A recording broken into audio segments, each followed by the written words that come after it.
Going after that. Welcome to another edition of Shabaka'S Blacc Experience in Hand. All power to the people.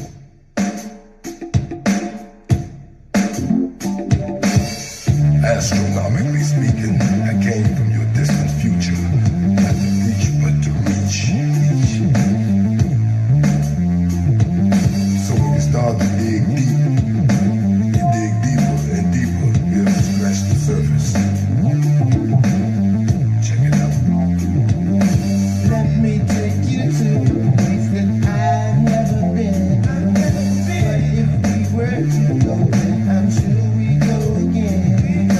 Traveling past the Milky Way, star-studded lines, looking for the future with the flame burning bright. Round and round and up and down, we orbit round the moon. We just passed the Milky Way, we'll be back home by noon.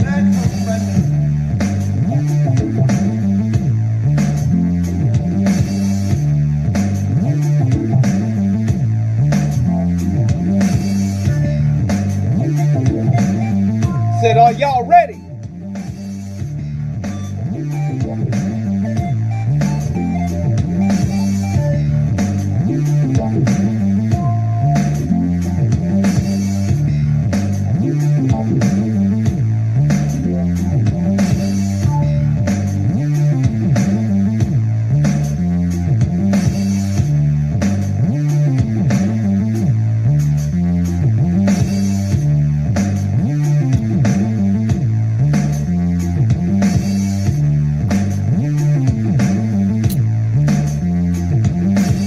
Black power! Always. Always.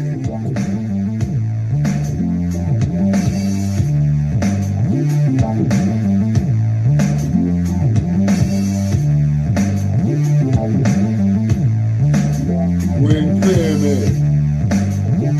Thank you for joining us.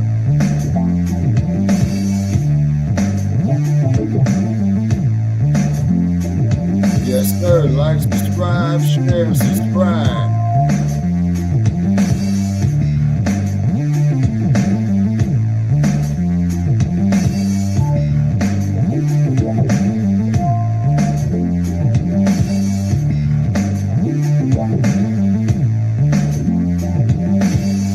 All right, man.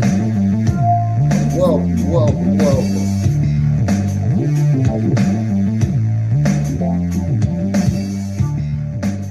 Black power! Are y'all ready? Shabaka'S Blacc Experience Enhanced. Y'all ready? Here we go. Yes, sir. Thank you, Dynamite. Great introduction. Also, too, greetings to Denver. Okay, so we're on the east side in the mountains out here in the desert. Okay, our fair use disclaimer. Copyright disclaimer under Section 107 of the Copyright Act of 1976. Allowance is made for fair use for purposes such as criticism, comment, news reporting, teaching, scholarship, education, although the word is education, and research. The hashtags that we're going to be sharing up in the future is going to be top stories, news alerts. Stay in for me. Okay, on the scene and resurrection of the mental dead. Okay, so therefore, when we was on STREAMYARD last night, with Frontline Black News, we had pulled up the story on Sam Cooke. Okay, the one who brought you that change is going to come there in the 1960s, 1964, I believe. No, early 1965, and it was his last record. Okay, exactly, Resurrection of the Mental Dead. Okay, as we all know, is that Mr. Cooke was shot and killed in Los Angeles, California, and from what I understand, on Figueroa Street. Okay, I have reason to believe, based on the information that we read, is that Mr. Cooke was set up as because allegedly that he was way up in Hollywood before this incident had happened on Figueroa and 88th, near Figueroa and 88th. I believe that the hotel is torn down because this is over 60 years ago, and it's quite a distance from Hollywood, going over there, on the 88th and Figueroa. Okay, now Mr. Cook, as we do know, he was trying to get more control of intellectual creation of his music and what have you. Then on top of it, Mr. Cook was from Chicago, Illinois, just like most singers, that make it big, from Sam Cooke to Aretha Franklin to the Emotions. They start off in the church at a very, very young age. Now, Los Angeles County had a coroner there by the name of Dr. Thomas Noguchi. He did autopsies on everybody. Sam Cooke, Natalie Wood, William Holden, the list goes on and on and on, also to including Robert F. Kennedy, who was killed in Los Angeles in June of 1968. Okay, alrighty, and we have Linus Eshman. Sam Cooke was blasted on the Fig. Yeah, that's right. Figueroa. Yeah, when the man says the Fig, we know exactly what he's talking about. Figueroa. And it's very, very well known for its prostitution. But however, you go out there, if you're going to cater to such services of such ladies, protect yourself at all times in more ways than one. Okay, so therefore, what it is that they did not want us, acquiring any type of wealth. You see what I'm saying? You know it, I know it, they know it, and what have you. And then the cold part about it is that when you look at this cesspool called Hollywood, it is just that. Look what you got going on 60 years later. Transformers, you know what I'm saying? And what have you, and they don't call it Tinseltown for nothing, you know what I mean? Yeah. And then also too, we want to discuss, other events of the day. So, after we go over Sam Cooke, all right, and then we pretty much, Brother Che, want to make. Let me do the intro. So, thank y'all for tuning in to season 10, episode 11 of Shabaka'S Black Experience Enhanced, in conjunction with the Frontline Black News. We will be discussing the autopsy of Sam Cooke, as Shabaka just alluded to. Then we'll be discussing Elon Musk's Twitter hacked another cyber attack. So we're going to talk about cybersecurity and how we need to get hold of that. And then we got Isaac Ryan, the California assemblyman who tried to sabotage reparations. Looks like he's back at it again. And the other thing that we may have time to discuss. All right, go ahead. Make sure y'all like subscribe to Frontline Black News. We please join us on StreamYard, on YouTube, Frontline Black News, and I posted the links to our other channels in the description. Yes, sir. And then also too, definitely follow the page of Shabaka'S Black Experience Enhanced on Facebook. Okay, because like I said, I'm on thumbs with this now. 2 or 3 weeks. Okay, in about 2 or 3 weeks, we're gonna have it much better. You know what I'm saying? Also, too, hit our Cash App, PayPal, or whatever Brother Paris got up there. We need dough, people. Okay, and we're trying to make this here bigger and better. Dealing with black media. You see, not so much here in the U.S., but throughout the world. Now, the dump, as in human shit, and I want to make this perfectly clear, by the way. Okay, the Canadians are countermanding dump on tariffs. Okay, so what they did is that they took all the booze and alcohol and joy juice out of the liquor stores up there in Canada. Right? Okay, so therefore, as we all know, what happens with tariffs, the ones who pay for it in the long run, the consumer. I go over here to the daggone grocery store, man, and it cost me $56, and this crap, man, ain't worth no more than about $24. Got me a meal for 2 days, and got me some cheese nips and a cup of coffee. So it sounded like I'm sitting up here at a lunch counter in Tinsel, not Tinsel. Man, where's this place at? I'm again, Sin City? Yeah. You're in Sin City.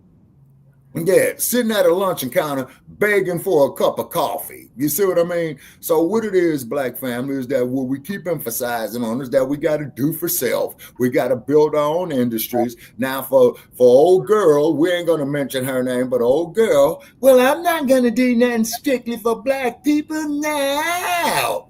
She damn sure made that clear to Mario Woods' family, man. You know what I'm saying? Back in 2015, I believe, when the San Francisco Police Department killed him, and she did not charge none of them murdering race soldiers, policy enforcers with murder in the first degree. Dude only weighed 140 pounds. He had a knife. I can see you taking your nightstick and gliding him gracefully upside the head with it. But to sit up there, man, and all y'all emptied your clips on Mario Woods, this is overkill. The police are policy enforcers, people, not law enforcement officials. The only duly elected law enforcement official is the sheriff. Okay? And ask yourself this here, Black family. It takes a DA, a judge, okay, and what have you, to go to 8 years of law school to learn the law. Now, how is this policy enforcer going to learn all these laws in a 10-week police academy course? It's not happening. Well, it's not going to happen. And like you said, police guard.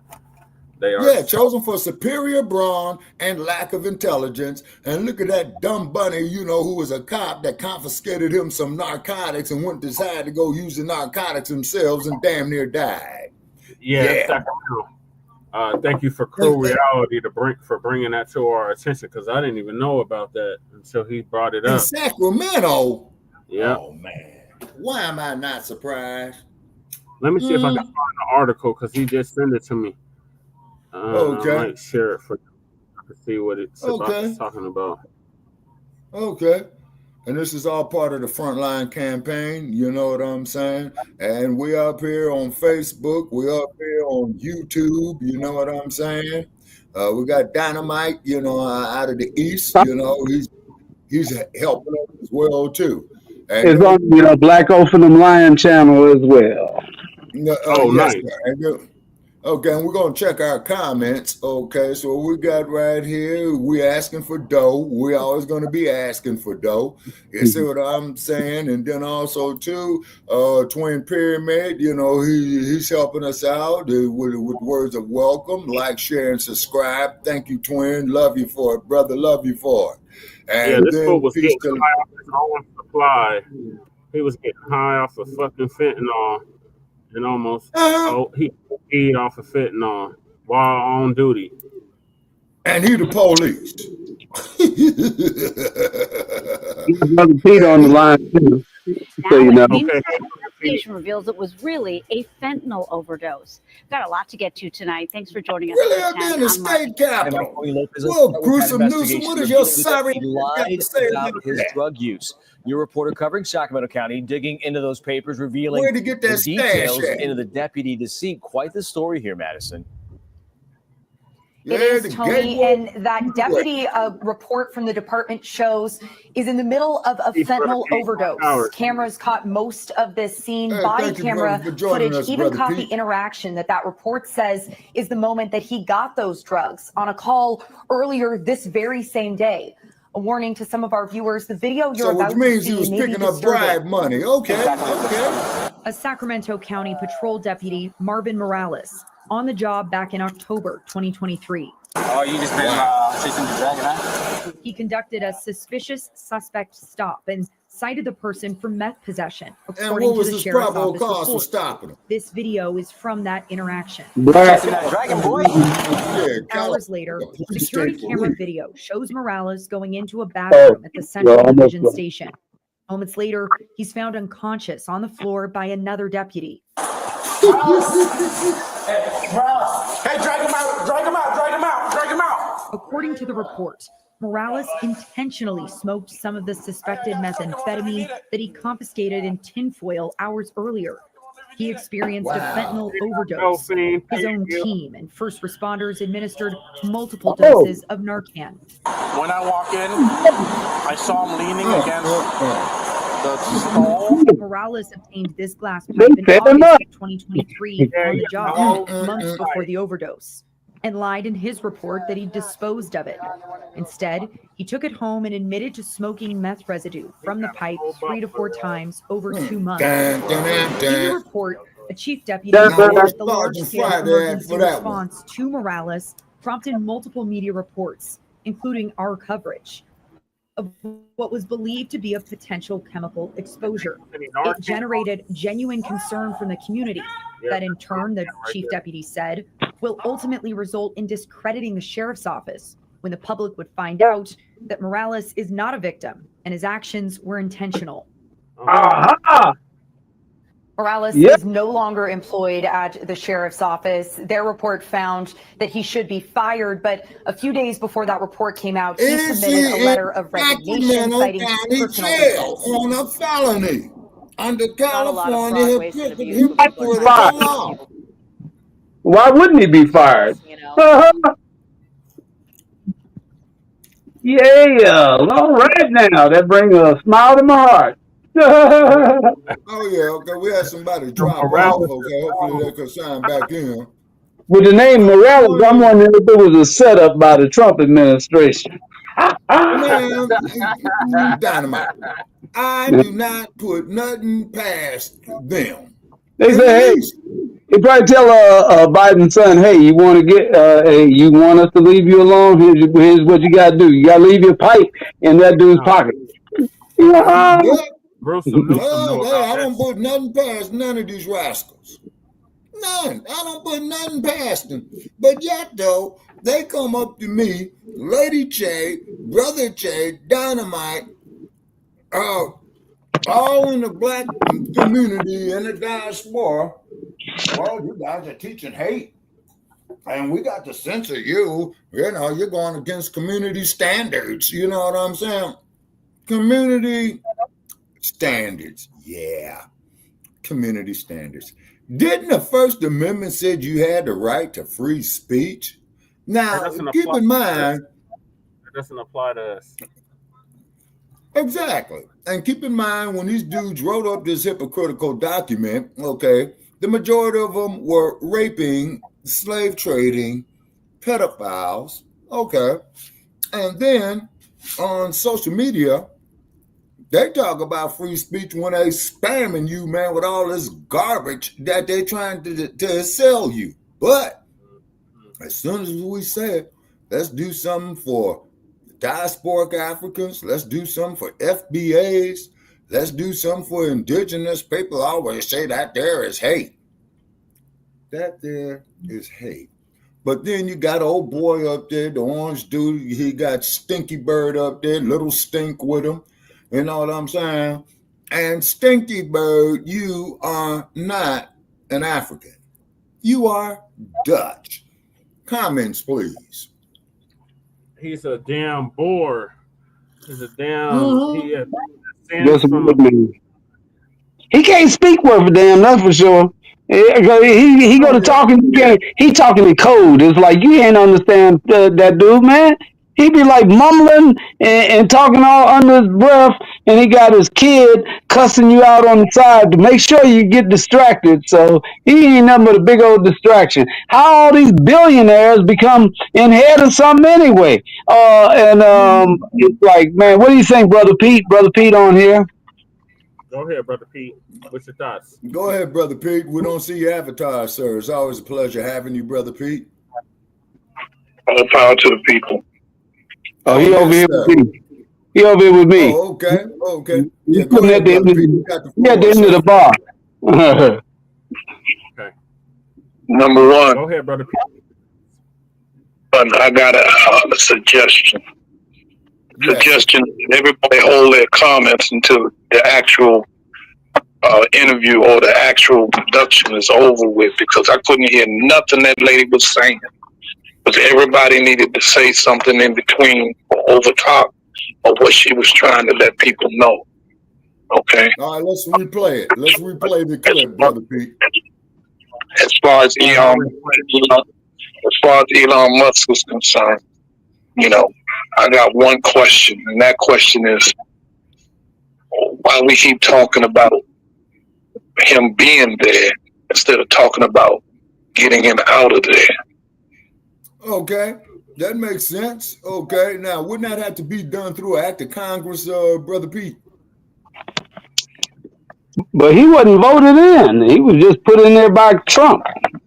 Right, yeah, it's part of Trump's cabinet, but I'm wondering if the Congress could order Trump to get him out of there and just tell Trump, if you don't, then we're going to start the impeachment proceedings. There you go. Well, I mean, Al Green already started the impeachment proceedings. Yeah, that ain't stopped him before. When do we stop complaining and come up with the solutions to the complaint? Yes, sir. Okay. Now, here's a suggestion. Well, now, I'm not the smartest tool in the shed. Yeah, he's not an elected Yeah, that's official, the Capitol Mall right there that you're seeing in Sacramento, and that ain't the Golden Gate Bridge. That's what they call the Capitol Mall. That street right there, man, will take you right to the front door of Gruesome Newsom in a California hypocritical state legislature. Ask me how I know.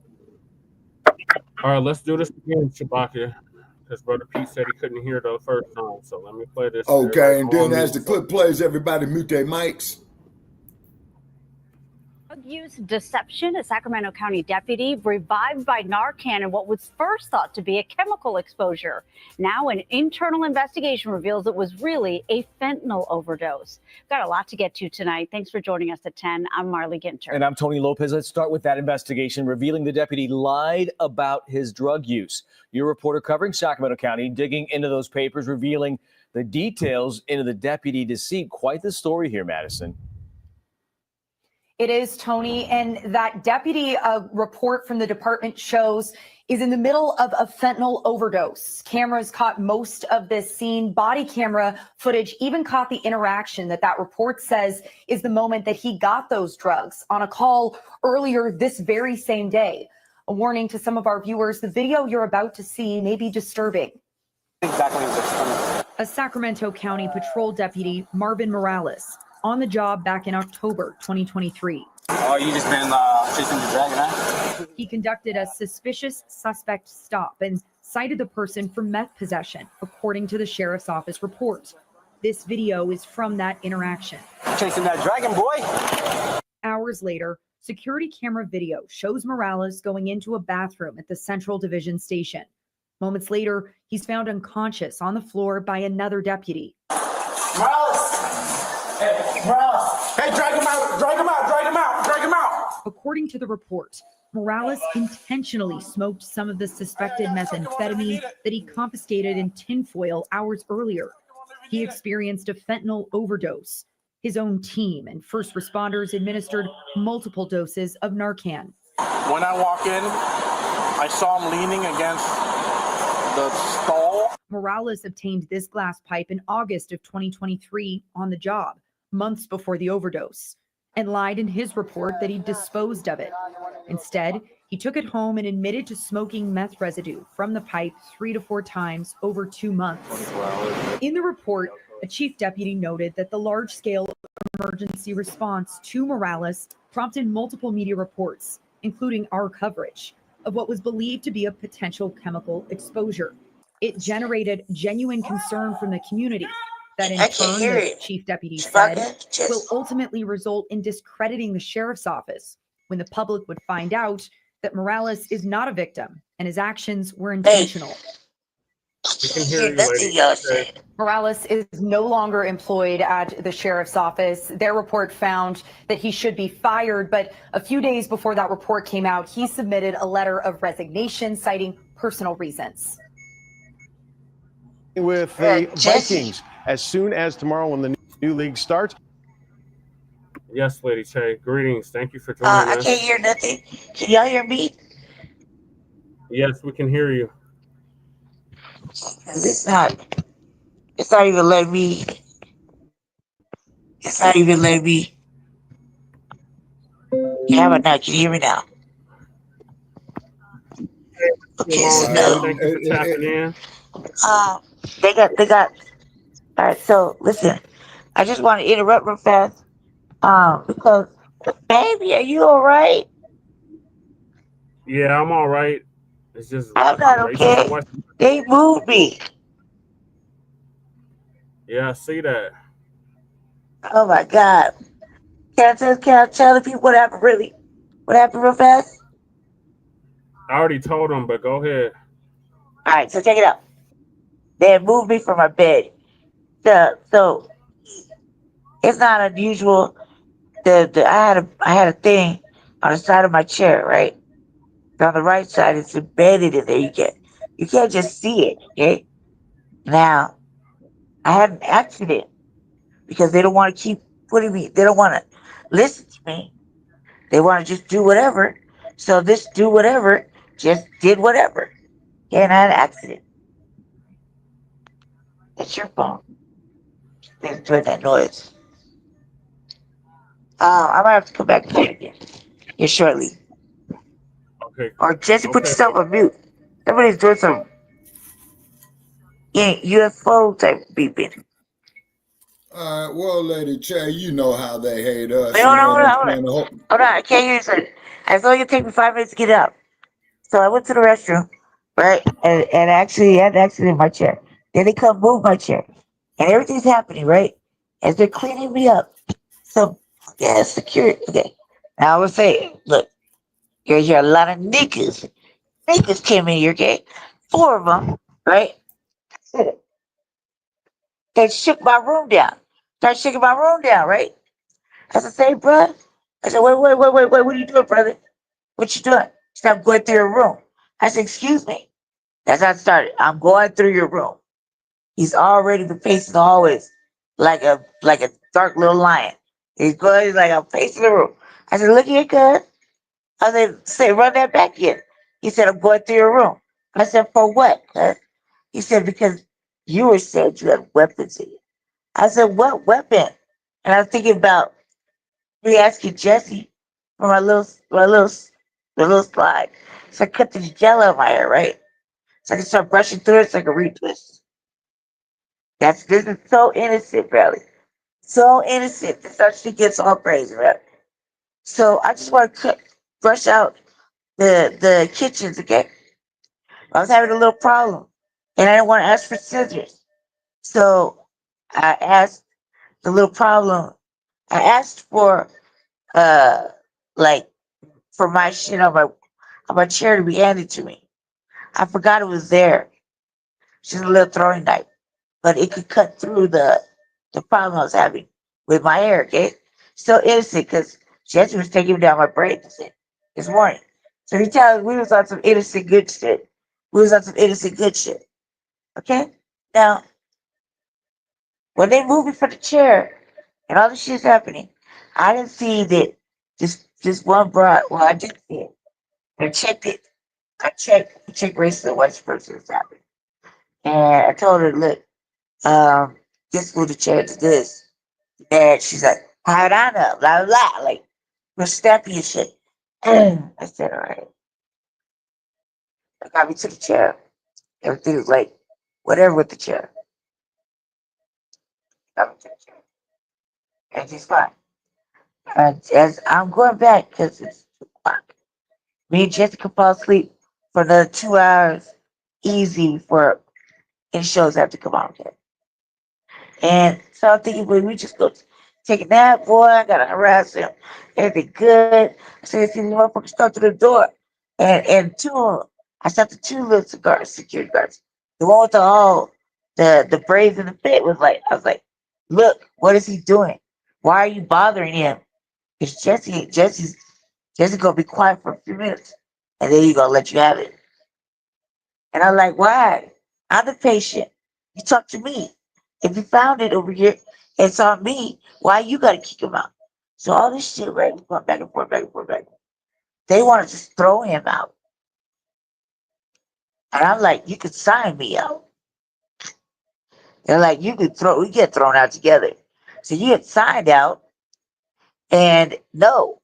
And I'm like, I'm fucking telling them that they springing this white security guard. Right? There was a white lady and a white security guard.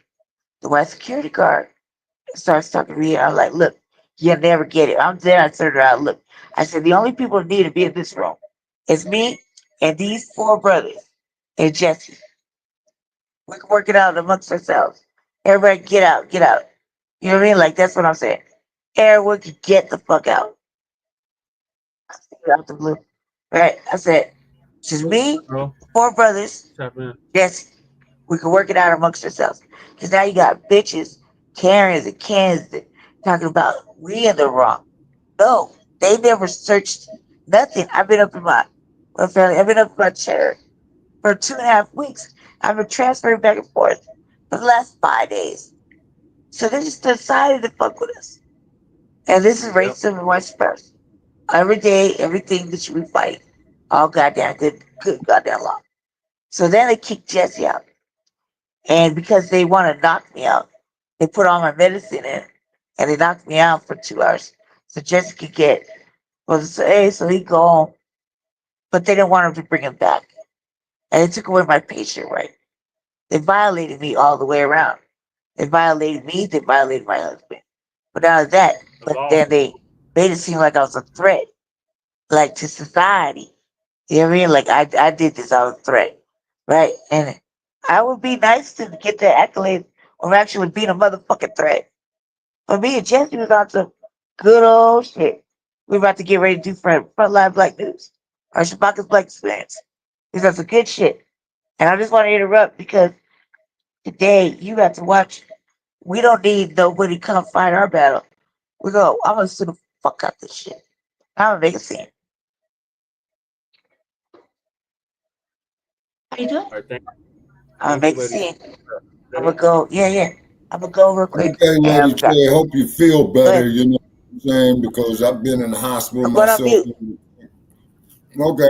And also, too, we got Sheikah Imam Akbar in there joining us. Okay, Mom, you know, feel free to unmute your mic and join us. Okay. Also, too, yeah, right on, twin. Absolutely, Lady J. Now, this dude in Sacramento County, right?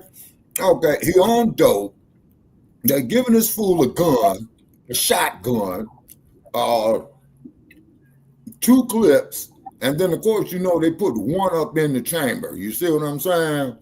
Okay, so what they should be doing is taking them to the jail ward of the Sacramento County Jail, have them go through the court, and transport them right up there straight to Folsom. It's only like about 85 miles away. You see what I'm saying? And not only do you have the prison in Folsom, the city itself.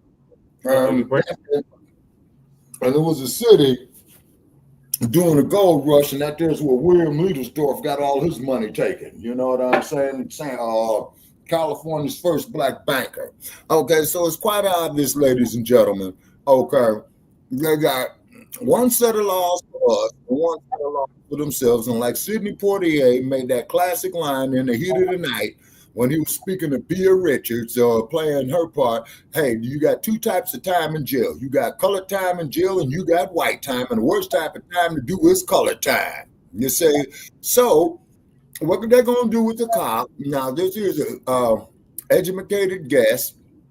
They're going to probably tell him rehab.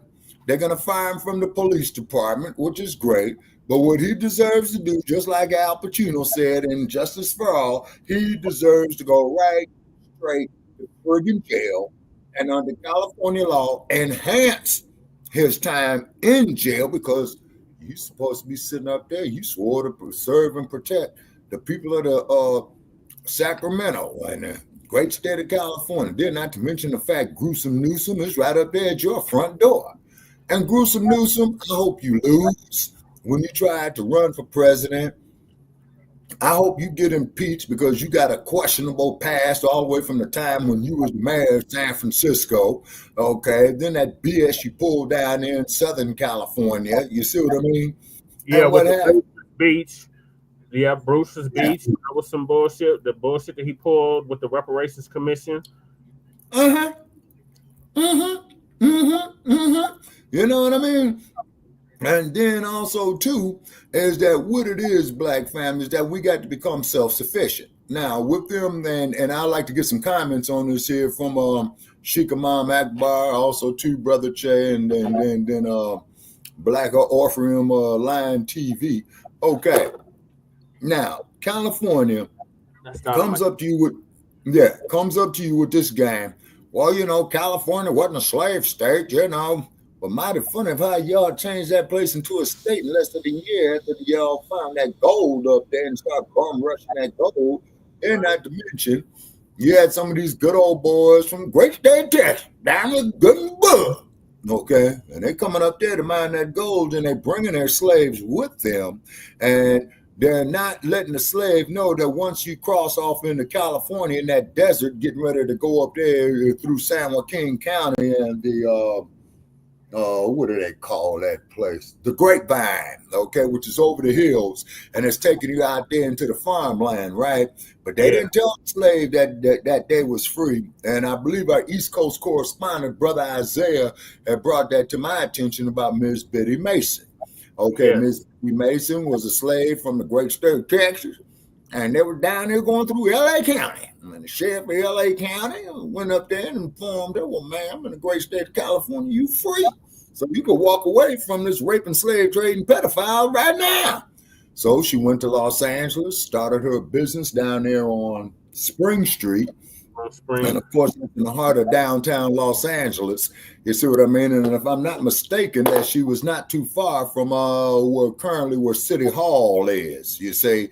Then you got the criminal courts building up the hill right there where they got the kangaroo courts of LA County. And you had such famous cases there as Charles Manson, the Menendez boys, OJ, the Night Stalker, Richard Ramirez, all of that. I mean, Los Angeles, ladies and gentlemen, is his own planet. You know what I'm saying? Boy, I'm so glad to be far away from there, man. Don't know what to do. The whole state of California is its own planet. Yeah, exactly.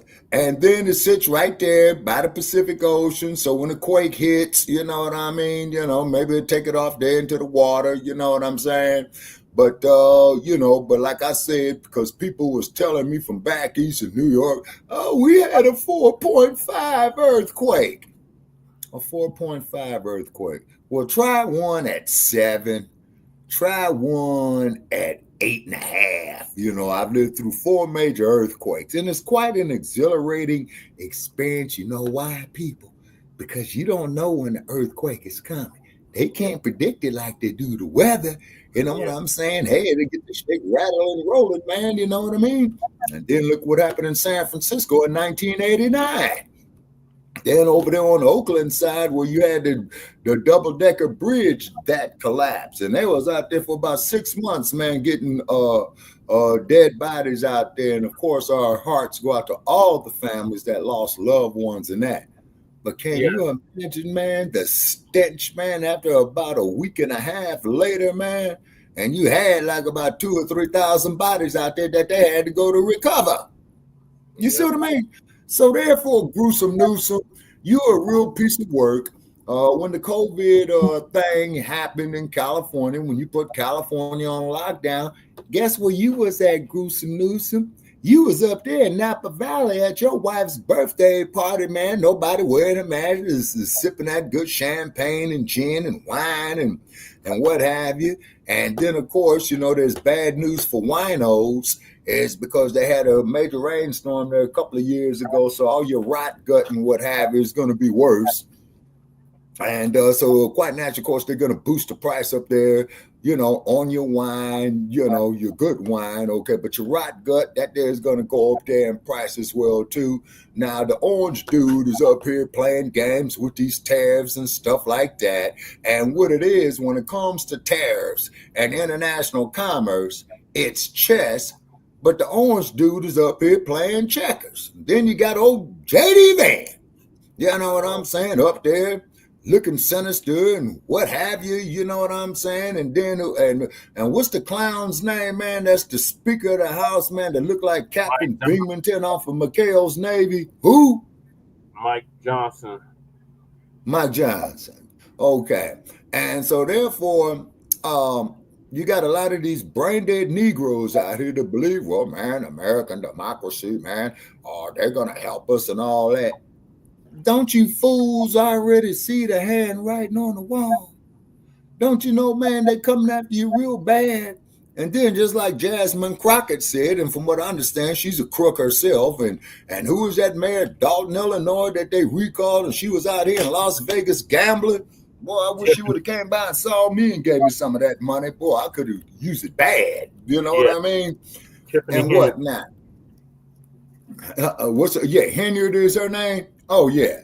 Yeah, say, so therefore, ladies and gentlemen, as we've been saying, going on, what is it now, Brother Che, 8, 9, 10 years now, we got to do for self, Black family. Yeah, we got to do for ourselves because we are all we got. And I see Chairman Sheikh Imam Akbar is in there, and also 2 national chairmen. Feel free to unmute your mic, sir, and comment at any time you so desire. Okay, so what we got to do, Lady Chase, we got to, okay. Go ahead, Shabaka. I was just letting you know later. Oh, okay. All right, so what we got to do, we got to build from the ground floor up, people. What does that mean? 1, we got to control our own education of our youth. 3, get our youth dealing with science, technology, engineering, and mathematics, is because that's all what these laptops is. You see what I'm saying? That's all what Silicon Game Valley is about. You go over there to San Mateo County, man, you will see some of the most postures of real estate and innovative. Seduction Doll says audio issues, saying that she can't hear it.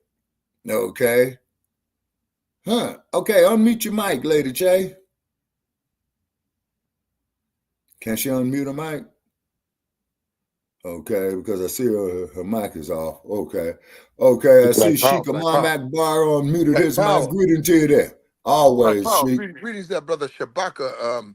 We were more than happy to have you as our special guest last evening at Black Power Radio Studios, and we happen to be in the Shabaka Studios tonight, and we hope things are going well. Across the nation, it's live and ripe for Black Revolution. I rise from the happy Savior's Day to those that missed it, and I've arisen as the ambassador on behalf of Black people and helping where we can to make a difference for Black people. So those are important things that are going down with us here at the Panther Network. We have 2 people out there by you on the person of Dr. Critical Race Truth Bay, and we have Sister Janae, our warrior in general, and Empress. She's met with Angela Davis and others and moving her breakfast programs, and she has the sword, the breakfast, and the LLC contract. That Janae is not a joke. Yes, sir. We have warriors out there. We have our brother K. DeWalt running the Defense Department here at the Panther Network, and give him his propers. And Brother Malik Blackness is our field marshal, getting our military. You have to be in position to protect your vested interests. If you anybody respectable in America has some form of military moving around here, because they are under attack, and you could easily become a victim of someone's shenanigans. They do a lot of shenanigans around here. Yes, sir. But nevertheless, we're happy to be with your brother Shabaka, and you got an excellent network, and we hope that you'll be in the continuity of what's good for Black people, and keep that information flowing. As you are the kingpin, you are the flow of the information. You'll find out. You'll have like 3 or 4 spooks behind the door getting information from Shabaka. Yes, sir. Yeah, he's not a narrow-minded kind of guy. He's got a broad network, and we thank all of those that contribute to the Shabaka network and keep things flowing, keep things going, and we're doing bigger things. And live in 25, we'll be in Detroit with the Ramsoo Network for the human rights in Detroit on July, or some say July on the 4th. We'll be in Detroit. And they lies. And Black. They lies. They lie. And on Labor Day, if all niggas supposed to be off on Labor Day, to be for the Million Youth Rally in D.C. Celebrating the Okay. 26th anniversary of the Oh, okay. Yes, sir. Okay. Y'all lives. brothers look good too. You two In brother, the whatever. spirit, What in you the doing up spirit of the there, brother? Honorable Dr. Khalid Abdul Muhammad. Yes, sir. Yes, That's sir. right. Yes, sir. Yes. Mhm. He rest in power. Man, That's my favorite. may he rest in power. Yes, right. That's Absolutely. And also our to you, freedom fight. Mom. Yes. Yes, sir. And then get this here, Mom. I'll never forget back in 1994 where I saw him on the Phil Donahue show, right? You recall the Phil Donahue show? Yes, sir. And Quite they were vividly. sitting at the table, and you know Donahue's format that he'll sit at the table with the guests, speak with them for about 15, 30 minutes, and then he'll take questions from the audience. And Phil Donahue had asked Khalid Abdul Muhammad, he had said that you referred to Jesse Jackson as a half-fried, bootlicking, ass-scratching Negro. I don't know verbatim, but that's pretty much the point he was making. He And said Dr. more than that. Khalid responded, Messy Jesse. yes, yeah, Messy Jesse. And Abdul Khalid No, said, hey, to man. the utmost of his ability, you'll say, now, Imam, okay, with you being my elder, man, because I've been racking my brain out here, reading, man, writing notes and stuff like that, man. How can we break the chain of the ass scratcher, of the house Negro? How can we get that chain off his brain? You can tell me too. Tell me I mean, too. You just some saw of them, that brother. Rob some Buckshot. of them I mean, betray us like you said, the bitch betrayed you like a mangy dog. Some of them will have to be put down, but right. nevertheless, like a mangy dog that they are. But we don't see everybody don't get to eat. Everybody don't get to ride. I'm just saying that you That's say true. Yes, ride, right. but some of them will ride for the other side. So we got to Yep. make Yeah, sure you got to give them some type of challenge and test, and that will let you know who the real revolutionaries are. Will be riding with you and your crew. yes, These sir. motherfuckers booted us up, and it was darker than Jesse. hmm And so those Darker than people have Jesse. been put to test, but they have left us on the point on the triangle, and we are now getting the people back to consciousness, back to the right theme, our own family value system, our own Yeah. politics, Yes, sir. our own diet, our own spiritualism. And the only That thing we want part. the white man is to get the fuck out the way so we can do what we got to do here. Yes, sir. That's Right, what I'm Yes, gonna tell Chief. you sir. today. Absolutely. To set the right record Yes, straight. sir. We're not trying to appease. We're not trying to get politically correct. We're not with OJ all day. We're not on the Right. Tiger Woods crew. We're Right. not down in Serena and Venus's place at the Arthur Ashe tennis tournament. We're not here for the Right. vacillate, but Yeah. more or less separate from an arch open enemy that would set us up with a form of criminal neglect, is malfeasance in the law to practice Yes. tyranny and heinous crimes against black people all the time, reciting the Constitution out of one side of his jawbone, and out of the other Mm-hmm. side, he's practicing tyranny and heinous crime and lynching on black people. And I do mean modern day lynching in the person of Trayvon Martin, in the person of Michael Brown, in the person of Eric Garner. There's Yes. no difference. Yesterday, the day Yes, out of sir. March, when they hung Emmett Till the same way, they hung Louis Till, his Yeah. daddy, the same way. And Daniel Arthur Oh. Williams King, his brother Martin Luther King, did him the same way. Louis Till, the daddy of Emmett Till, did the same way. Every time a revolutionary come around, from Fred Hampton to Malcolm X, the same Yeah. alphabet soup boys that killed them, the FBI, the CIA, Right. the IRZ, the DMZ, all of them is the All that. Yeah. same no good All bastards. that. And we need Yes, to I sir. check them agree. and put them out of their misery as best by any means necessary. And say, God now damn black Any right. people, Amen. and Black that's black black power. power. power. Black power. That's Black right. power. Always. And then, Let me What and am I then going to to miss? prove, Black power. For me Thank and you for Jesse. allowing me to share a few. I'll come back later in the broadcast, but I really oh, appreciate your absolutely. network.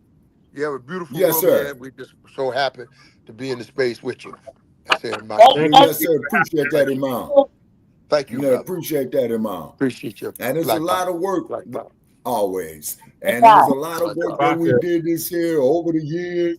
And what did you say, Brother Perez? What, we in 10 years now?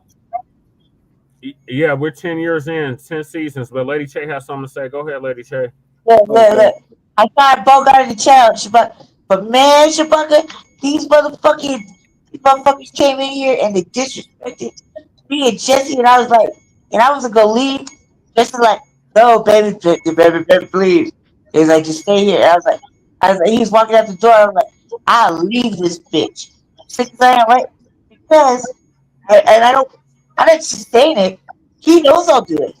And he seen me do it. So he knows it, they can attack.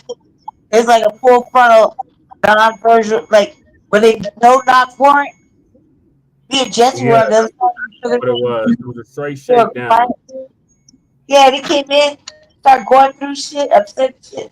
And I was like, nah, you're not gonna defend.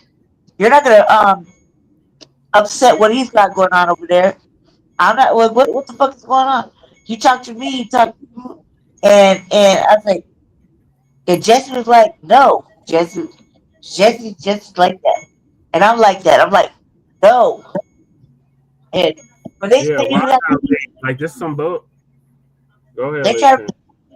when they told him he's I said, he gonna leave. He gonna take a walk, smoke a cigarette or two. He gonna go buy him something to eat, and he'll be back. Right? Oh yeah, that's for you and your nurse. And then all of a sudden you see how racist white person, we're just calling it out. It's legitimately happening right there. There's no ifs and buts. And they took Which my nurse phone was it? What was it the Filipino chick or the white girl? white Yep. the white but the Filipino chick, the nurse there. Yeah. The nurse was black. That's like a violation, Lady J. Well, You got because to there do is a about violation. what it is, they want to separate the black people. So they Yeah. got trying to like I ain't never seen so much biggest motherfucking feminist type bullshit ever in my motherfucking life. They're like, I can do It it, was I can do it. No, goddamn well, they need help. There's a lot of ass to move. You gonna need help. You know, like this is not just easy work. Ask Jeff, you been with this Yep. shit You tried to jump 5 on ad with years. me last night. Oh, Adeline's ass. I don't know who the fuck she thought she Damn. was. Man, I'll I be just documenting that, man. I wish I was back there with y'all, man, because I'll be documenting We that. couldn't, Baka. We couldn't do anything. They just stripped me of my fucking. They took the phone out of my hand when he walked in. He's like, oh, let me just take this over here. I said, Okay, excuse me. whoa. Okay, very, very important question, Lady Che. Did Yeah, he we talked about it now. forcibly take the phone? Wait a minute, ma'am. Did he forcibly take the phone away from you? I didn't offer to him, so I would say he did like a man would. Here, I'm gonna put like here's my phone. I'm gonna tell you, he did like a man, like just go ahead and take this from me, like oh no, like how the police do. He treated Okay, us like they. Hold on, Lady Che. That's robbery. Yep. He put it over on the other counter. It's all kinds of stuff. We got a big old lawsuit. But yeah, you're right about that documentation, Shabaka. But I've been doing lives like They every day wouldn't that let I've us. been. They So it's wouldn't been let us getting. fulfill that option. During that time, they would not. Dude took my phone Hey, over there. salute, sis. Thank you for Yeah, tapping in, Veet V. Malmesbury. Hey, Grand Night. Thank you for tapping in. Okay, now, Brother Check. This is just a suggestion, okay? Because I don't know That's all. how the great I've state of been feeling Colorado like that. works. I know But it Shabaka, seems, but I told him I said Jason couldn't leave. Jesse couldn't leave because Jesse's my protection. Like yeah, like everybody's like talking shit, but Jesse's my protection. He keeps me safe in these hospitals because they be doing all kind of ugly shit that nobody wants to believe.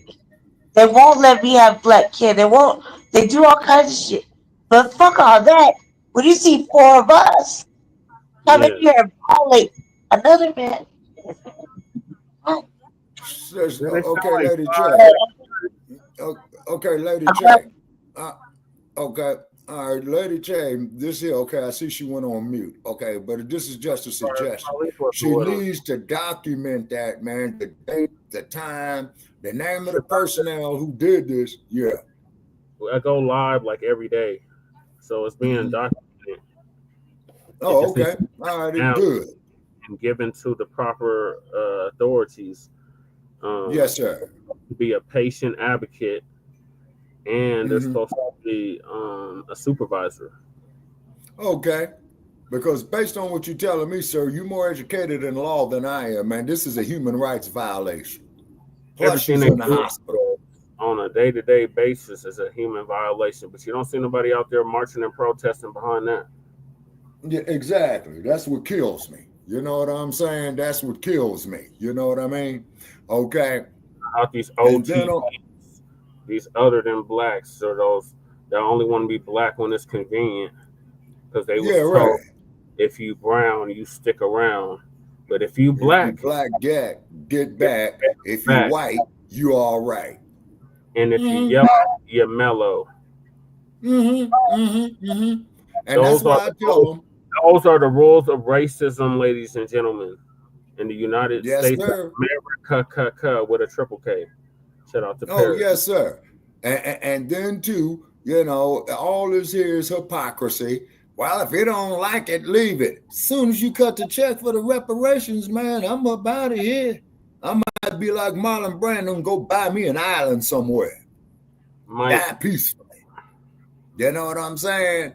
And then on top of it as well, too, is that when we try to build up our communities like we did in Compton, California, like we did back in... To our OTB followers. Okay. Hey, Kelly Ray, how are you doing? Okay. And then keep in mind, people, I want to say this right here as a disclaimer. This is not racism that we're talking about. This is not hatred. What it is self-sufficiency. It's an experience from the beginning of time till 10 minutes ago. Exactly. You see what I'm saying? Our black experience in this country. And that's not talked about enough. I don't think we talk about it enough or document it enough. Because you got to show them. You tell them they act like they all from misery, from the state of misery. Yes, sir. Yeah, exactly. And this is not hatred. It's because when I see other groups go out there protesting for their self-interest, okay, I don't have a problem with it. But why is it that when we do this, all of a sudden you guys are black racists and all that? Let this here be known. We are in no economical position, no political position. What? Shabaka, they try to make you look like you're crazy, you're delusional. They said if you ran away from the plantation, you had drapetomania.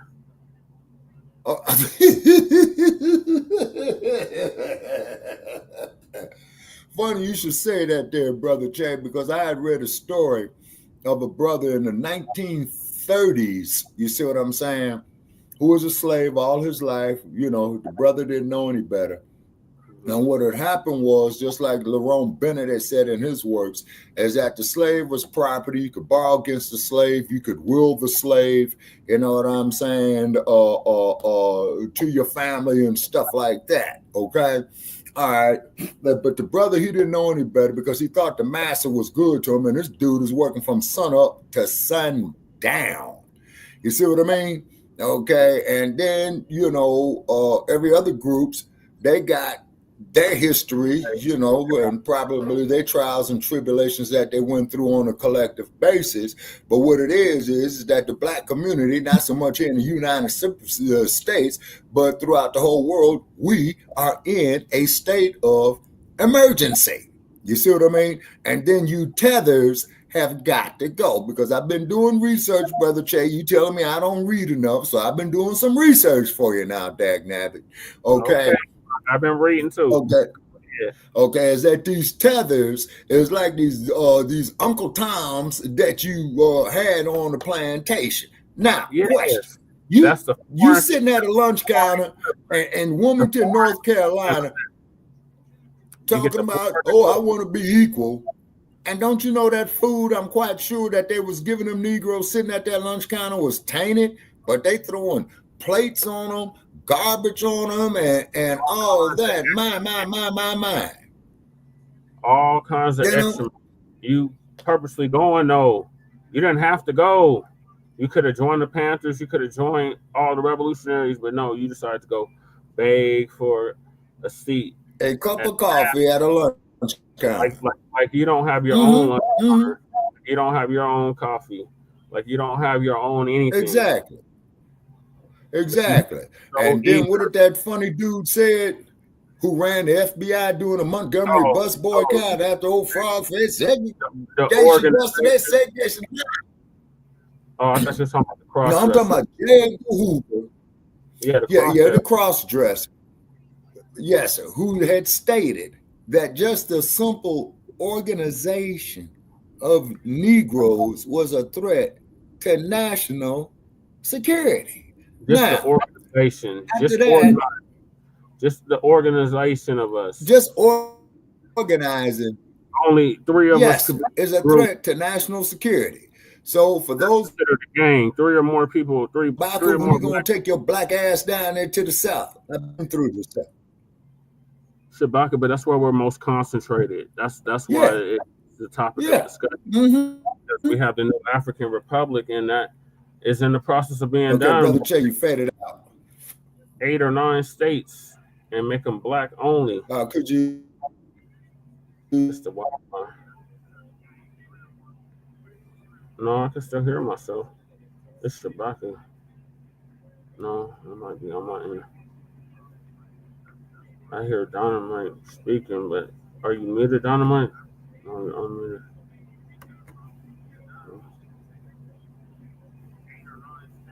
Crews in the building, salute.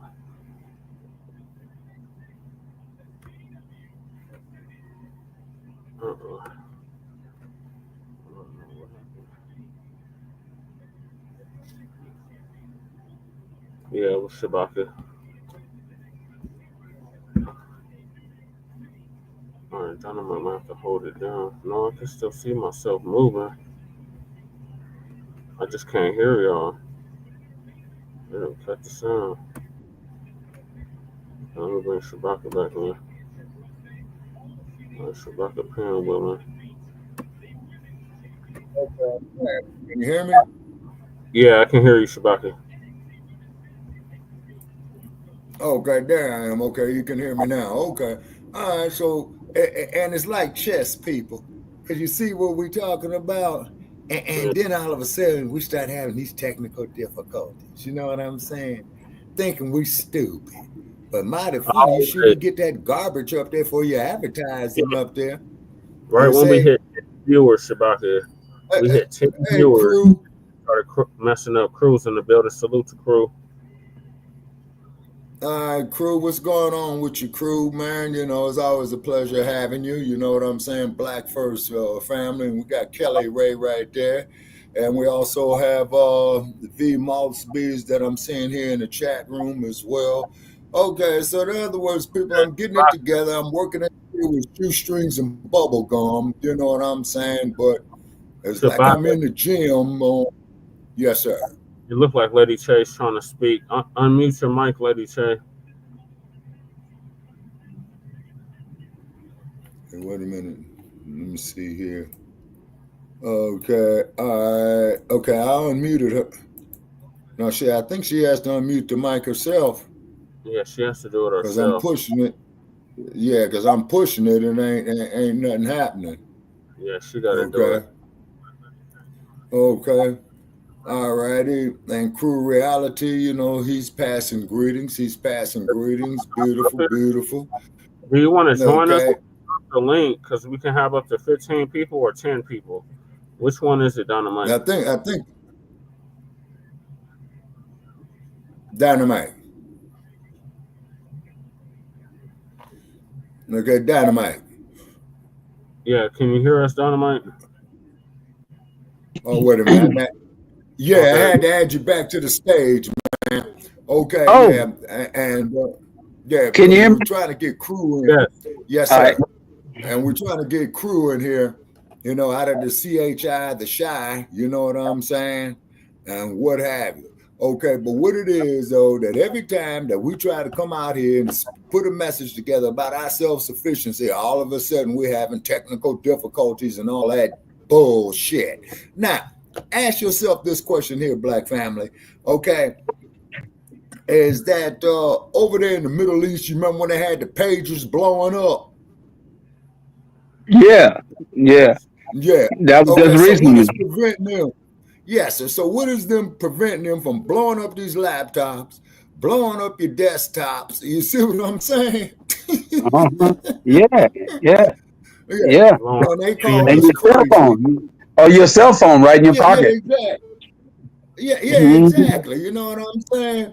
You know, and then the cold part about it is, man, but when we question these right here, they want to go put up there. Who was that there, Brother Jay? You told me about, man, that fool that addressed the Repub convention, who was at the senator from North Carolina and what have you. And he said death to all these black activists. Who? Mark Thompson. Yeah, the big dude. You know what I'm saying? And I'm like, Yeah. man, is when are we gonna pick the lock on this chain on our brain, man? You know, When it stops being it's just get incentivized. When it stops being incentivized, when the manumission is overturned, when the mandatory manumission is overturned, and there's no longer Right. an incentive to prune and buck shoe and sell out your own people, Right. we can get somewhere. But until then, Got it. ain't nobody trying to overturn that, bring that to the dump. Hey, since we built the Right. goddamn country, acknowledge that we are Right. the number one That we crime did. victims of the goddamn country. And we need Yeah. we are demanding a crime law since you're not going to cut the reparations. You already made it clear that you're not going to cut the reparations. So in the meantime, you can pass that anti-black hate crime law since you love black people so much, and you the next Right. Abraham Lincoln. Right. Dumb. And keep in mind, as that research that I did on Honest Abe from the great state of Illinois, Honest Abe said that if he can keep slavery going on, he would have did it. So, Honest Abe, he didn't sign the Emancipation Proclamation. What's that there, Brother Che? 1862, 1863, I believe. He didn't do that there because he cared about politics. 63. He did that. Oh, okay. Hey, Mac 285, welcome, man. Welcome. Okay, so he did that there to kill the economical resources of the Confederate Army. You see what I'm saying? And then, not to mention the fact is that they had some of the Negroes, the slaves, saying, well, you know, the masses was forcing them to go fight for the Confederate Army. You see what I mean? And what have you. And then, not to mention the fact, and who was the brother's name, man? Not Martin Delaney, Brother Che, because we did a show on him, who was the first black graduate of West Point. And as you know, West Point to Citadel, Annapolis, Maryland, this is where they train military officers. An enlisted man is just somebody said, hey, man, we're going to pay you X amount of dollars a month, man. And you go through basic training. That's your corporals, your sergeants, your master sergeants, and all that old type of stuff. And I even had some fool up here on Facebook going to tell me when they did a clip on it. On the wheels of steel. Yeah.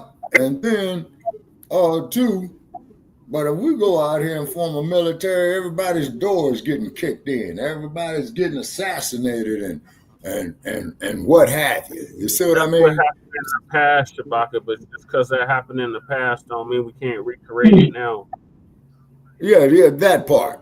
You see what I'm saying? That part. Okay. And what happens? So this is the main reason that we got to become self-sufficient is because our very, very survival depends on it. You see what I mean? Well, it's funny you bring that up because when you bring that up, you got to think of the infrastructure. Okay. We build or control infrastructure, or are we just a mule that continues to flip as the first stocks and bonds on Wall Street? Yes, sir. And then not to mention the fact that, from what I understand, and correct me if I'm wrong, Brother Che, wasn't that there Seneca Park of where they built Central Park, that there was a black community? Seneca Village. Seneca Village. Okay. So they went there under the power of eminent domain, meaning that's where the state comes and takes your property, and they built Central Park. And they Brother Pete was telling me. Brother Pete, you still there? They left the obelisk in the park. Another metroplex that they destroyed. Yeah, we was talking about Central Park the other day, another Metroplex, black town. You know. I got a neighborhood across the street that was named after a Klans member. We changed the name to Central Park, like What? New York. Not only Central Park, but there was another. I can't think of which one it is. But one of the Great Lakes is also was a black community. One of the Great Lakes. Okay, all right. I see that is freezing up here on me. Are we still here? One of the Great Lakes was also a black community. It was a black community. I don't know whether it was on the shores of the Great Lakes and they expanded the lake to cover up that community, or whether it was the lake. But it was something about the Great Lakes that destroyed the black community as well. Okay, I think that there would be Lake. Didn't they make a movie about that called Three the Hard Way? Oh yeah, in the 1970s with Fred Williamson, Jim Brown, and Jim Kelly. And what they were going to do is that they were going to kill the black community through the water system. Look at Flint, Michigan. Huh. Look at There's supposed to be over 200 black towns underwater. That's what I'm trying to find right now. Lanier is Yes, one. sir. Oscarville is now Lake Lanier. My. Oscarville, Georgia is now that. But they couldn't mess with us in them swamps. We had them in the swamps, like the Dismal Swamp. Where is Oscarville? Oscarville is where? On the border between North Carolina and Virginia. Between Virginia and North Carolina border. Uh-huh. And one thing about those swamps, okay, too, as you know, New Orleans, Louisiana, parts so that of was the Metroplex. Okay, gotcha. Yeah, because a lot of them are below sea level. You see what I'm saying? I'm sorry, I misunderstood you. Oscarville's in Georgia. Georgia, okay. And speaking of Georgia, hey Sarge, we putting that out there to you, man. You know, sending us that bogus email, man, when we left Blog Talk, you miserable scoundrel, you. Yeah, they flooded the whole town and turned it into a lake. Yeah. Well, we got 200 on the out we're looking for. Yep. See how and that's why we got to. That's why we got to get the people the real news so they know what's happening. Otherwise, they won't tell them, or they tell them at 2:00 in the morning, or when the news. No, you know the news they come on at 5. It'll come on, but it won't come on none of the other ones. That way they can say they put it on. Well, that's why they're trying to go out their way to shut it Okay, down. the lightning.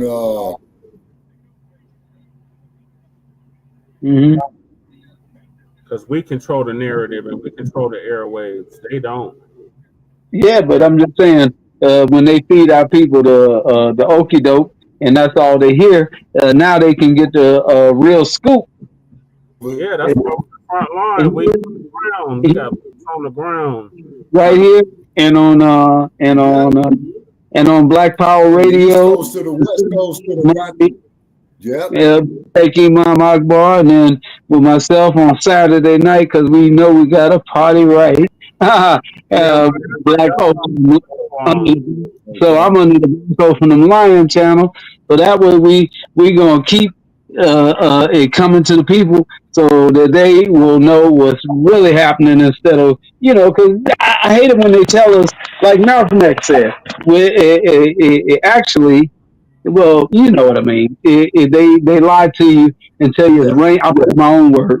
They tell you it's raining outside when the sun's shining, and they tell you it's sunshine when it's raining. So, we should talk about that. Everything was okay, but actually everything ain't okay. And then I didn't like, but I could read it.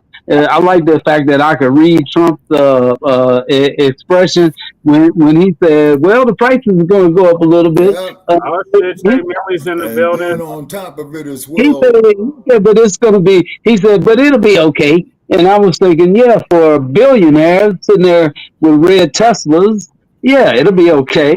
Black yep. Pop. Now V Monk's been saying, But look at that. eggs already Okay, V Monk's Black Pop.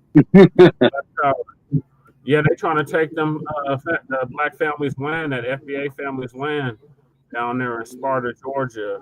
They're trying to put a railroad through their land. They got hundreds of acres of land that's been left with them, and they're trying to put a railroad through it. Probably Pacific. We lost Shabaka. Hopefully he come back. But yeah, we should definitely touch on that. Jay Millie's in the building. Oh, Shabaka's. Welcome back, Shabaka.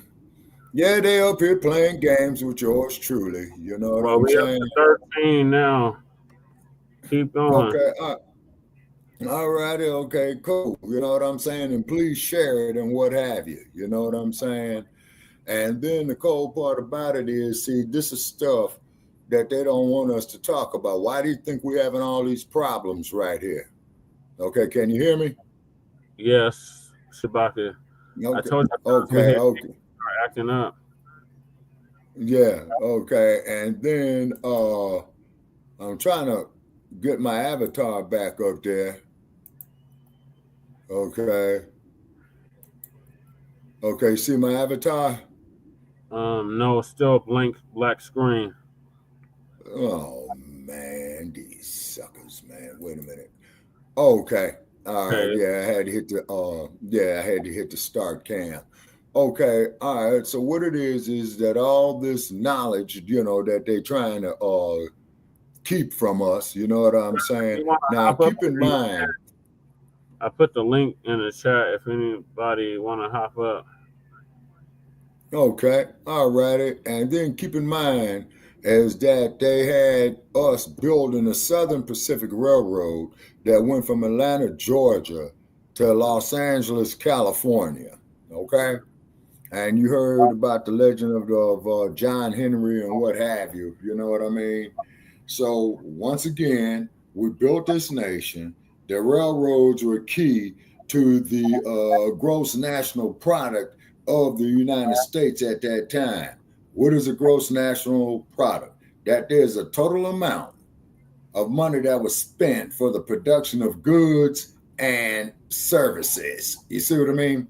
But they want to keep us ignorant of that. For centuries and decades. Yes, sir. You see what I'm saying? And they wanted to keep us ignorant of that. You see, so this is why we crumble on Hollywood the way we do, and stuff like that. Yeah. Oh, and Hollywood is real weird. You know what I'm saying? And Sin City out here is an offshoot of Hollywood. You know what I mean?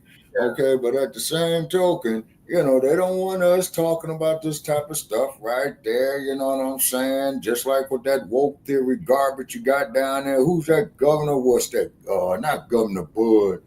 The Panties down there in Florida. Okay, where they had some of the most brutal forms of slavery down there, taking black babies, feeding them to alligators, so therefore they can go kill the alligator and make shoes out of them. But you're using an infant child as bait. See, this is an act wrong within itself. You see what I'm saying? An act wrong within itself. Slaves that they done skinned alive and preserved their remains. These are some very sick, savage, barbaric people that we're dealing with. Oh, absolutely. And then, of course, there too, the sister who they took her ovaries out, man, and killed her. Blacc down in Baltimore. Yeah. You see what I'm saying? Experimentation. You see what I mean? They made billions off that sister cells. Yeah, exactly. When they talk about stem cell research, that's what they're talking about. Yeah, you see what I'm saying? Cells just kept multiplying like Crips and Baby Yes, sir. Kids. Exactly. And then also too, we want to reach out there to Dr. Christina Parks because we would like to have her up here too to give her her expert knowledge on it. You know what I'm saying? And whatnot. And definitely a shout out. That biotech firm, they waited like 50 years before they told the family what they would do with their family's remains. 50 years. So which means is that her grown children have probably passed away then. So then let her grandchildren go up there, and try to deal with them on that. You see what I mean? Yeah, remember covered on the Frontline Black News, the family was suing them. Okay, good. As well as they should. You know what I'm saying? But we're supposed to be so forgiving of this. I mean, why do they take our forgiveness for granted? Because we're dealing with savages and barbarians. Yes, sir. And also, too, we got a chat here that Henrietta Lack's family won the case. Okay, that's good. That's real good. Thank you, V-Moss B, for the update. Yes, I'm so happy to hear that. Yeah, that's great news. Great news. That's better than when the ponies lose. That's better than when the Gators lose. They are, but that's always. Man, GMO oats in the barn. You know what I'm saying? To run all over y'all, and then we done stacked up our defense. Oh, good luck trying to run anything against the Broncos the next season. Man, well, what's this here? March, so we got 6 months, man, to see. You know what I'm saying? Before the kickoff in the regular NFL football season. And also, too, when it comes to athletics, is because, all of us love athletics. And what we need to do is, if we stated here when we was with Blog Talk, and I'm going to state it now. What did the good old boy said to the Washington Commanders? Well, the colored folk don't like the way we running things. You need to go form your own leagues. And that's what we did. Shout out to Ice Cube for the big three, and shout out to the XFL and UFL. That is already happening. Yes, sir. So keep it going. All right. So who's ever sinking money into it, please keep it going, man, because it's going to take you guys about 5 years to make that change, but you could do it. Like Sam Cooke, a change going to come.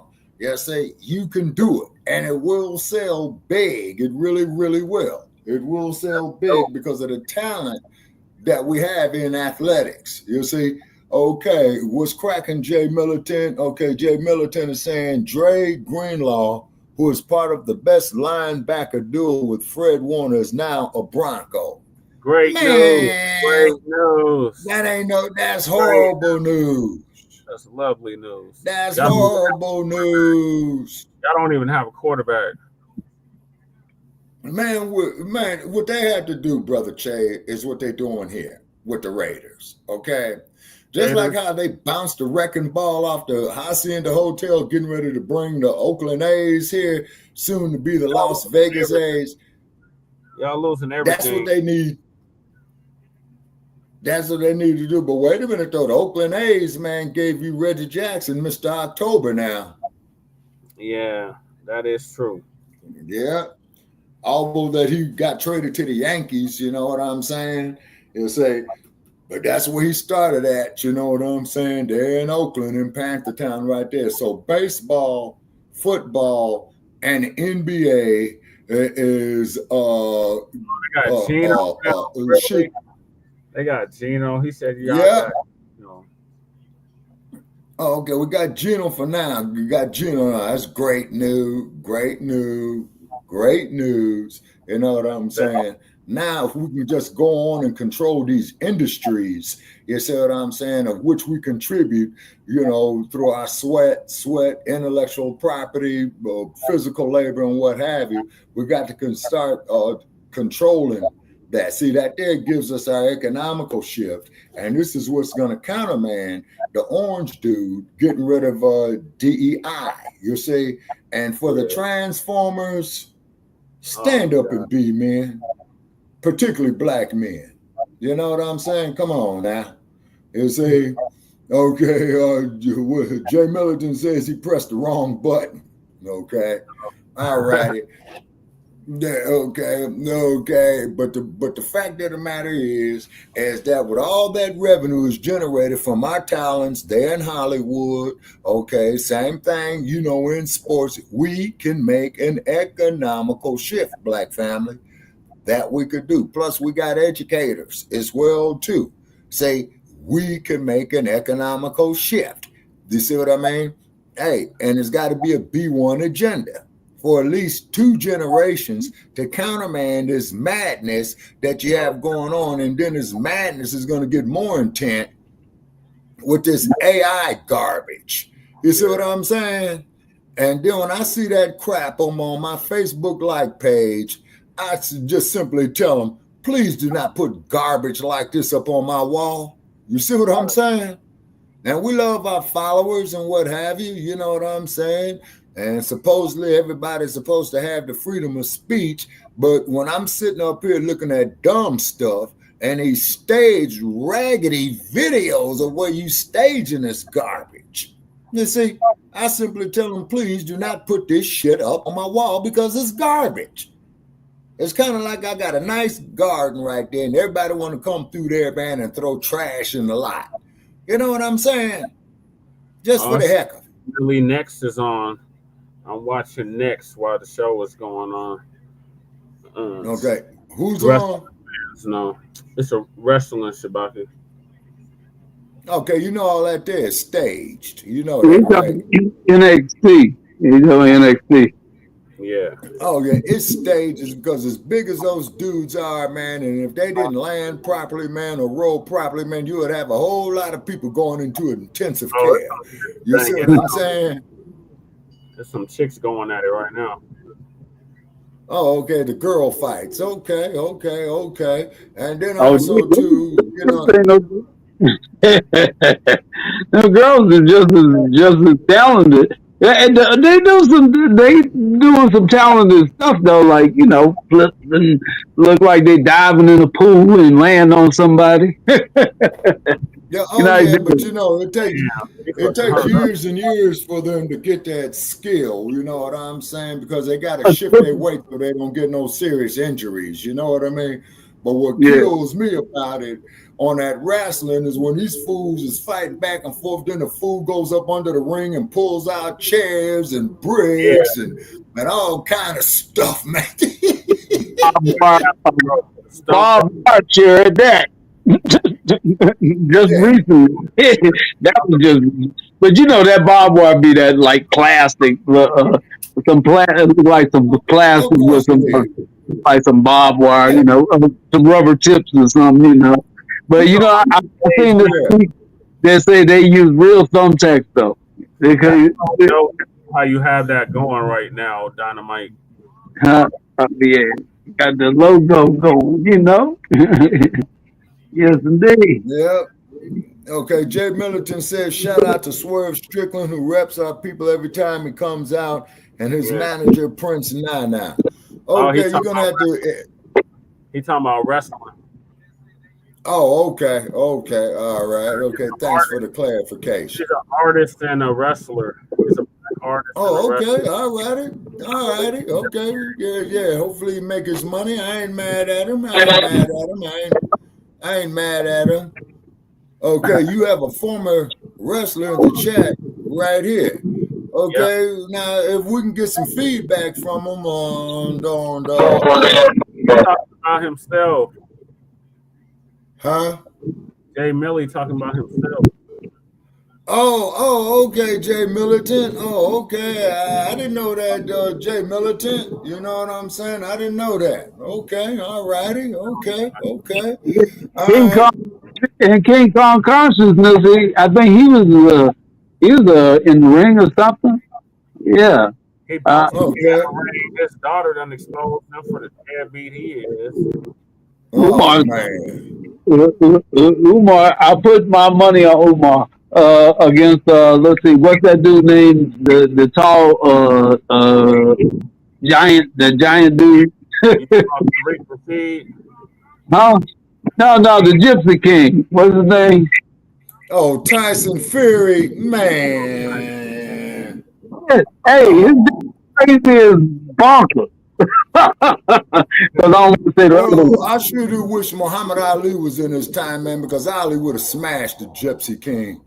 Hey, you see, he's pounding his fist on the door, on the glass door. I'm like, this dude is out of his mind.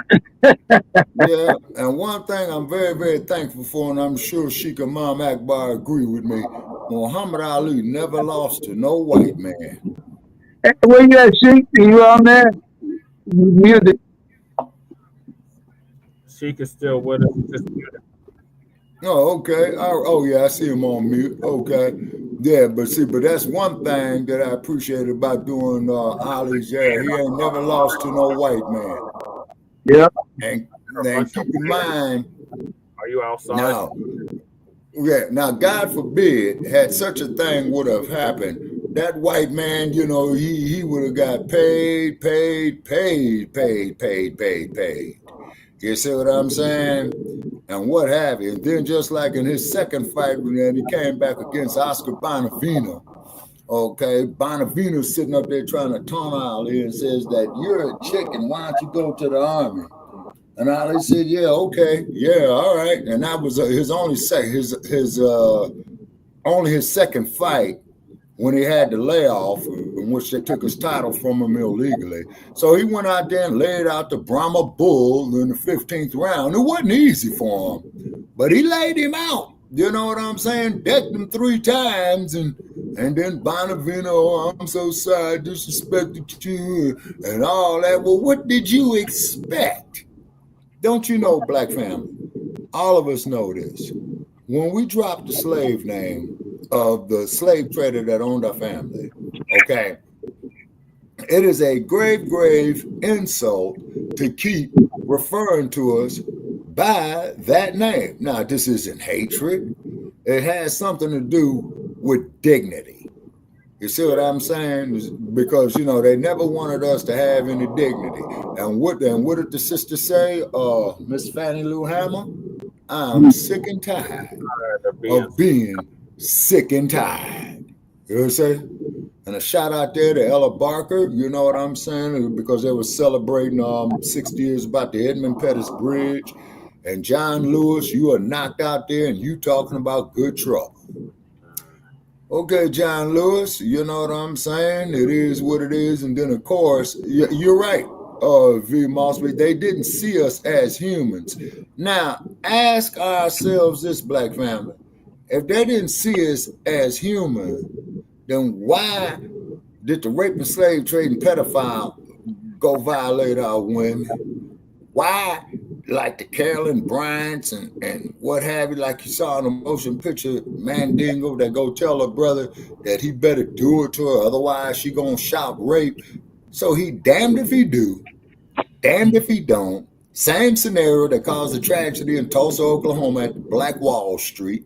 I visited the Black Wall Street last year, and there's an ancient African proverb, listen to the wind and hear the stories of long ago. Yeah, okay. And then Jay Millicent says, and it's funny when they have no hue in their man. Yeah, that's what I'm always saying too. I'm like, you gotta have a hue to be a human. Yeah, we drove up down there too, man. A long drive, boy. I tell you, 21 hours, you know. Yeah. Hey, Lightning, if you want a long drive, try driving from Los Angeles to Seattle. Oh, my God. Oh, well, I mean, you know. That's the long one. Yeah. And then, and Mad Dr. D, may rest in peace. I was trying to get him to come up to Seattle because they got fresh air up there because you got all the trees up there. What do they call them? The pine trees, I believe. You know what I'm saying? Yeah. So you would, and you would definitely feel a difference in the air quality. You see what I'm saying? Yeah. And what have you. And then the water is much fresher up there because when I got back to California, I took some tap water and I tried, performing an experiment. And man, I had smelled so many chemicals in there, man, I couldn't even get it up to my face. That sounds like Commerce City water. Yeah. And then not to mention the fact, oh, by the way, what about this ship that sank off the coast of England about a week ago and where they had cyanide on there, man? You know what I'm saying? So now you just killed half the damn Atlantic Ocean right there.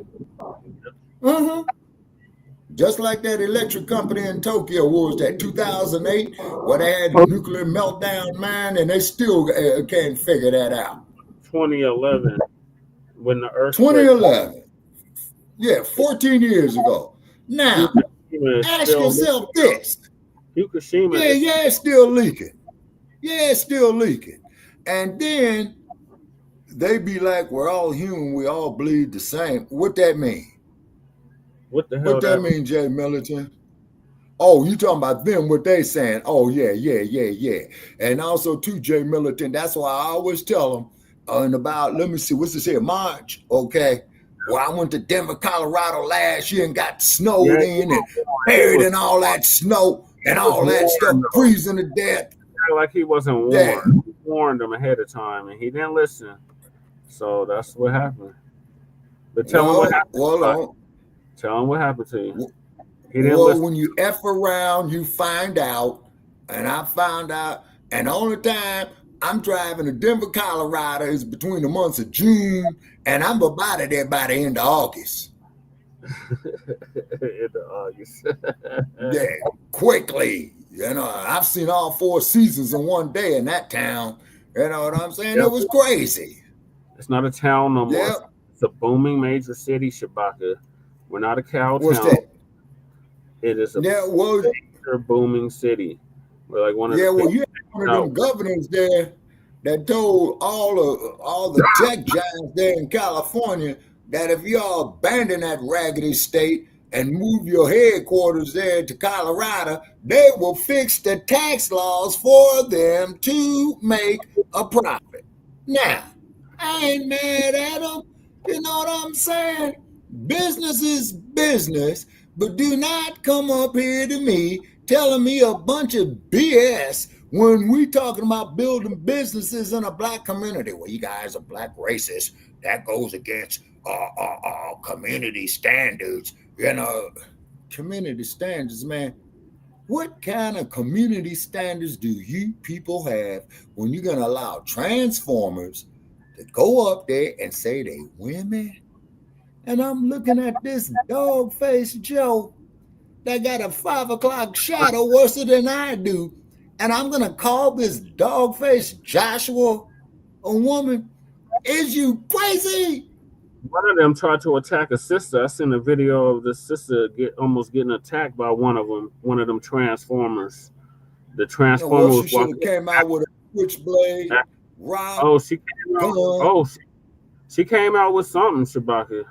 But that mug, he was she put some work in on him, huh? He was acting like a man, not a woman, acting like a straight up man, a whole man. But talking about call me man. Don't call me sir. Yeah, just like, now get this here, people.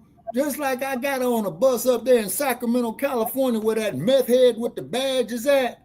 I'm riding the bus up there, and I see a dude driving a bus that got on nail polish. God. Eyeshadow, 5 o'clock shadow. I said, yo, my man, how can I get to the state capitol? I'm a woman, sir. Okay, well, just tell me how to get to the state capitol.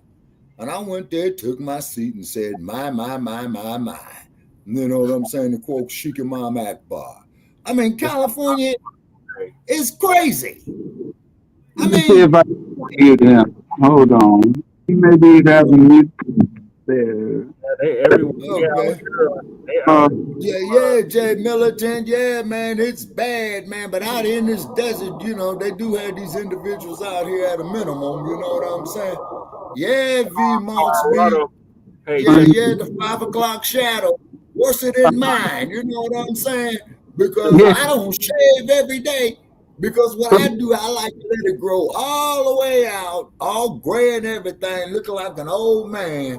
But then I go put that blade on my face right there so I don't get that razor burn and what have you. But California wants you to say, yes.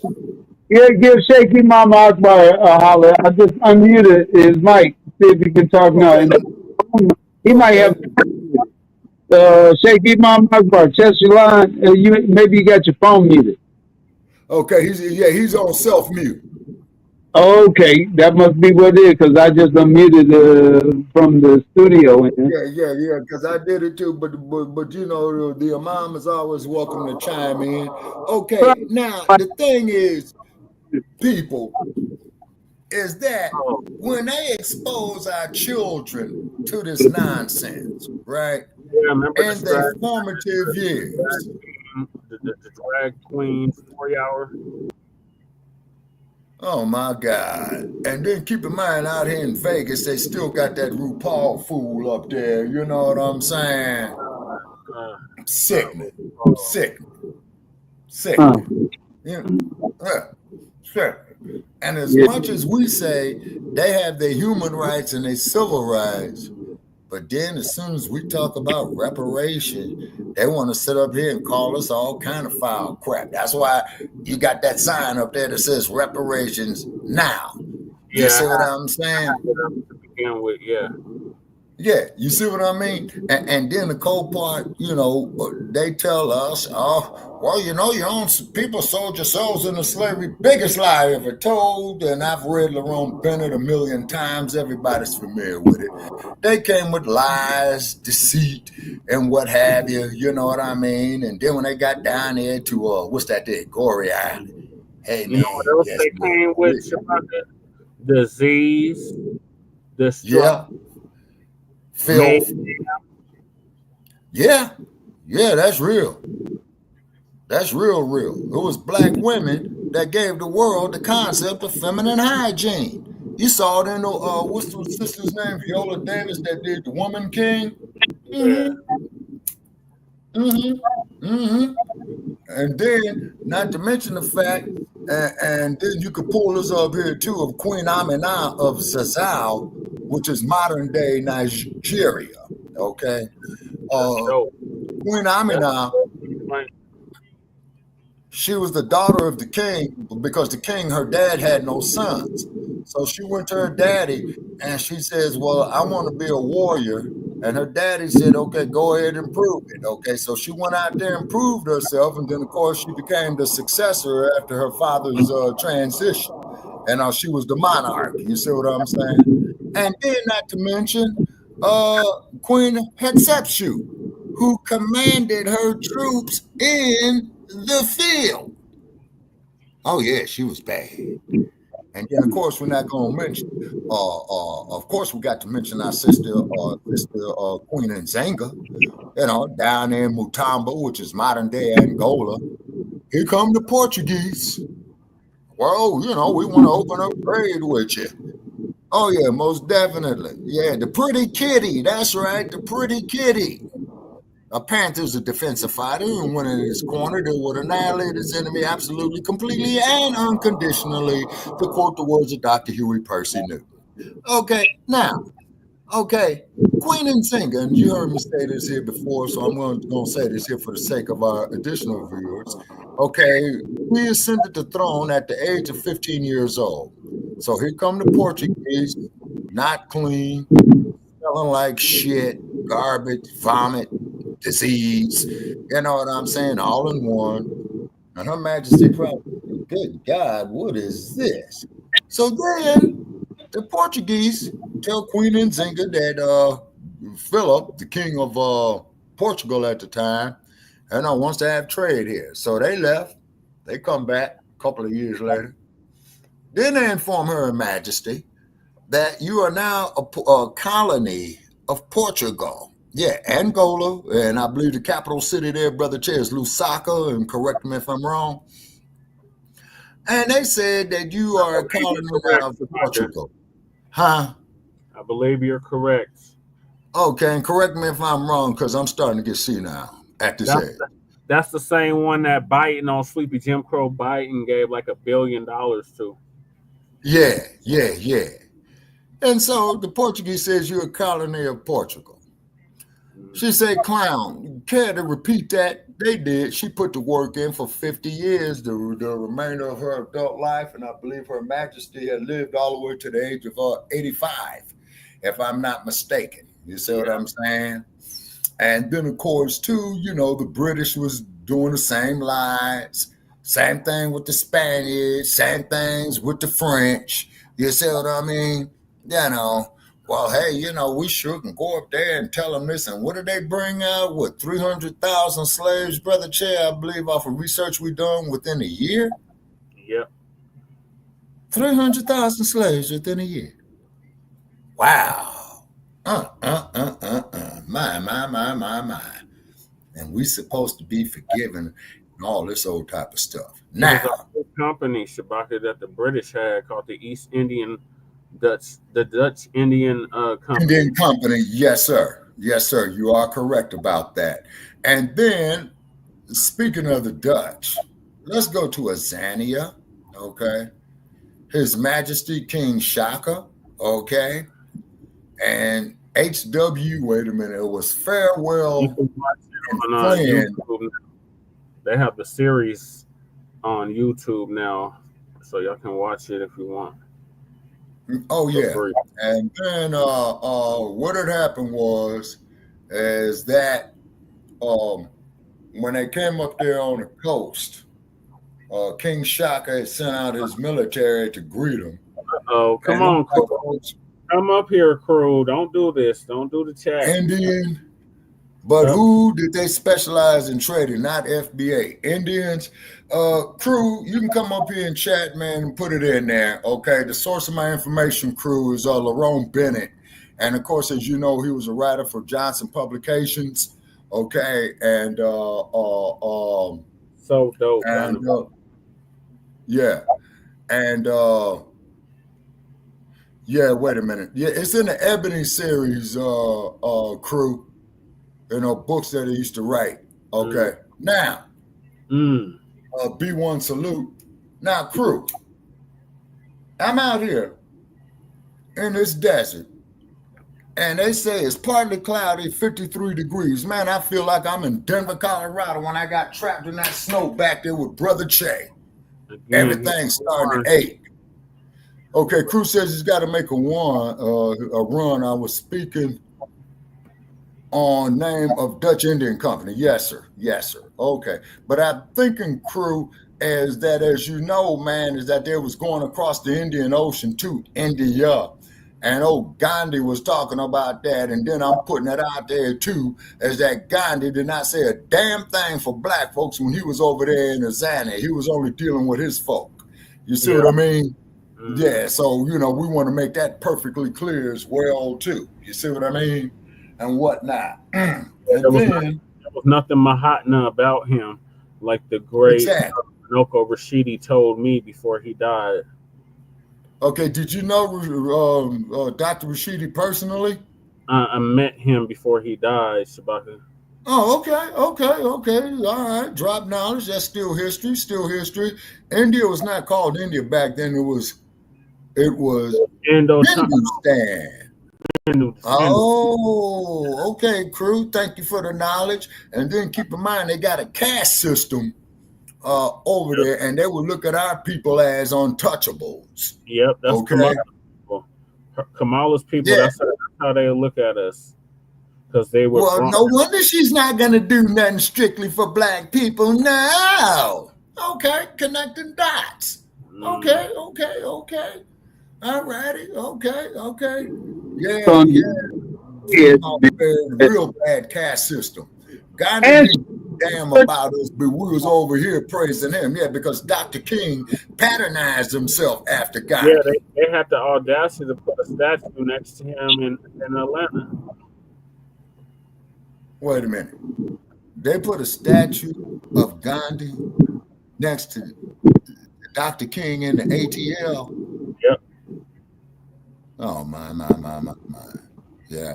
And then, for those of you out there over the years that inbox me with hate mail and on a blah, Talk podcast. Say Shabaka when you going into the South. Well, I've been into the South. I didn't dig it. Okay, you see what I'm saying? Well, Negro is Spanish for black.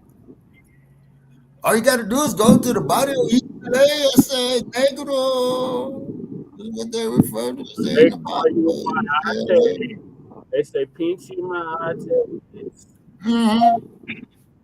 Oh, yeah. Oh, and by the way, if anybody is out there that's got access to the movie actor Edward James Olmos, if you get in touch with him before I do, please let him know that we'll be very, very interested in having him on here because we would like to have him discuss and relate to us about the Sleepy Lagoon murder case of the dealing with the Zoot Suiters in Los Angeles in the early 1940s, where these white sailors had raped this woman on a street corner. On the fucking street corner, they raped this woman. So, you know, they mobilized, went into action and smashed a bunch of them. You know what I'm saying? As well as they should have. Right. Rape is an act wrong within itself, gentlemen. So if time gets hard for you, you ain't got to go rape no women. If you can't catch you no fish, you can always buy some. You know what I'm saying? No disrespect. It ain't tricking if to the ladies. Oh my Yeah. God, buddy. Yeah. Okay. So let's All go right, into the East Indian Company real quick. So the British and the Dutch formed an international pact, a company where they were trading slaves from here, from Africa, from India or Hindustan, past to Australia, and they completely eradicated the Tasmanians. Yeah, or the Aborigines they call down there. So once again, another form of genocide. You see what I'm saying? But we're supposed to be sitting up there, oh, we love you, Master Johnny. It's so good. We get some good little niggas up here. You know, Master Johnny, he's about that. Like Malcolm said. Even Australia has given reparations to their Aborigines, their Niji. Yes, they did, Brother Che. Yes, they did. And they spoke about that at the 2000 Olympiad in, what it was? It was either Melbourne, it was Melbourne, okay? And then they did come out there, you know, the Aussies, I believe, as they call them, okay? And they stated, you know, that we are sorry, okay, but the damage is already done. So what you got to do, if you're sincere about your apology, you got to relinquish that land. They gave them cash reparations. That too. And you got to relinquish that land because it is to any and everybody else. All these other groups, they get something, but us. Exactly.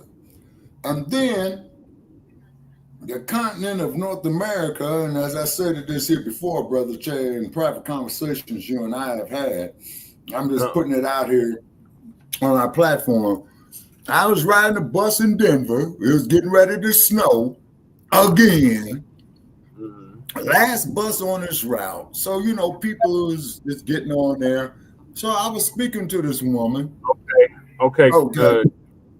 Keep us updated on moms. Most definitely check on moms, man. Most definitely. Most definitely. Okay.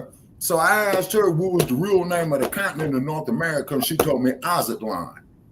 Yeah, that's one of many. I've heard of Alma I've heard Turtle Island. I've heard a bunch of things. And then continent. Oh yeah. But it's like a super continent because it's all connected outside of artificial and river borders. It's all connected. Okay. North America, Central America, South America. It's all connected. Okay. Crew is saying America equals the old world. Yeah. But keep in mind, Crew, as that Cuba line is one of the oldest cultures as well too. Yeah, that's the world, I guess. And his, so I thought it was reversed. I thought America. First man, that would be Adapa. Adapa. Yep. Get that from hey, here's a picture I think you would like. Oh yeah. Oh yeah. Oh, Joe Louis fighting that dude Primo Carnera. Yeah. Yeah, Joe Louis in the business. Well, VA, the LA Southern Coast, is also referred to as the West Indies. Now, crew, why they calling that the West Indies? That means, man, that you're driving westbound out here to this desert? No, Shabaka, that means that they found black people here and they identified them as West Indians. We are show people here in 1700 who compared Nile Valley to Egypt and said Egypt is older. Well, actually, crew, as you know, Egypt is a Greek word. The proper name of the place is Kemet. Yeah, and then prior to that, Taset and it's another Taset and Tanada or something. It was two kingdoms that Hotep, Amun-Ra Hotep, right, had united. Oh, Kepra, I got the book. As a matter of fact, I got the book. Kepra. He united Upper and Lower. Culture is older. Now, let me ask you this here, crew. Now, crew, I'm just fucking with your head for a minute. Uh-oh, here we go. Okay, and I mean all this here in fun, crew. How is it that they never discovered no tombs here of mummified? That's because they haven't let us know about any of the excavations they found here. They've been real hush on that. You don't really hear about excavations happening in North America like that. And when they do come out, they find out they're black. So what does that tell? Okay, now tell me this here, Brother Che. Why is it that when I go over there to the Rocky Mountain High and it gets 45 degrees, I'm freezing to death, man, and my bones is hurting? Where is it? Because you're a mile high above sea level. And you're at 40 degrees. In the Palm Springs, which is a mile below sea level. And there's an outlying city out there for real. And you're a little below 40 degrees north. Okay. And right now it's 53 degrees outside, man. I'm in here, got this place all shut up, man. Got my heat on, man. You know what I'm saying? Talking about. Okay. Okay. Now, crew is saying they discovered and tore them down just like our pyramids. Okay, now, the Great Sphinx over there in Kemet, where they shot the nose off, where Napoleon had shot the nose off with a cannon. The Sekhmet, Shabaka. Sphinx is a Greek term. It's the Sekhmet. Yes, sir. Okay, all right, I stand corrected. Now, keep in mind, I ain't the most brilliant as so-and-so here, Dag Nabbit. Okay, all right. Old as, it's almost like 100,000 years old. It was there when the Sahara wasn't a desert. It was a tropical oasis. It was water, because the desert used to be underwater at one time. How high is that mountain in Kenya? You talking about Kilimanjaro? Okay, didn't we pull that up there? About a couple of weeks ago, Brother Che, about the altitude of Mount Kilimanjaro. Yeah, hey, win lose, what's going on with you, man? How you be? Win lose, all right. That's Brother Kahari. You want to hop youngster? Would you like to join us? We bridging all generations here. We got baby boomers, Gen X, and old bastards like me. Oh, you're a baby boomer. You're a baby boomer. Yeah, that's right. Yeah. Okay. All righty. So All right. He says he's doing good. Okay. All right. Let's see right here. The people that taught the Nubians came from west direction of the Sahara across the sea. So who taught the Nubians? Man, why do you guys do this to me all the time, man? Why I got to go to the library and get the books? That's Dr. Ben Yakinen right there. You got to bring into the Western Nile Valley civilization. Okay. And then keep in mind, though, too, is that the barbarian civilization. Okay, now also too, now this is where the barbarian comes in, except they called him Alexander the Great, but in actuality, he was a barbarian. Yeah. Now, the barbarian, when he went out there across that desert, do you know that the barbarian didn't take no women with him? He took little boys. But when His Majesty Mansa Musa was getting reports from his generals, and he says, well, I got to go into the field. When he was leaving Timbuktu or the Songhai Empire, he go tell the queen, baby, you got to come with me. And the queen says, well, why do I have to carry her lovely ass out there into the field? And where did they go, Shabaka? Where did they go? He was going out across the Sahara to handle his business. And that's why I appreciate Brother Joe, who will give us, if he can, in the future, Lightning, let him know, because he was dropping some jewels before we got pulled off a blog talk about Mansa Musa, who was the richest man in the world. Where did Mansa Musa Where did he go? When he was the king of the Songhai Empire. When he left the Songhai Empire, what direction, what continent did he go to? I don't believe he went to no continent, but he had a brother, an older brother. His older brother. Abu Bakari. Abu Bakari.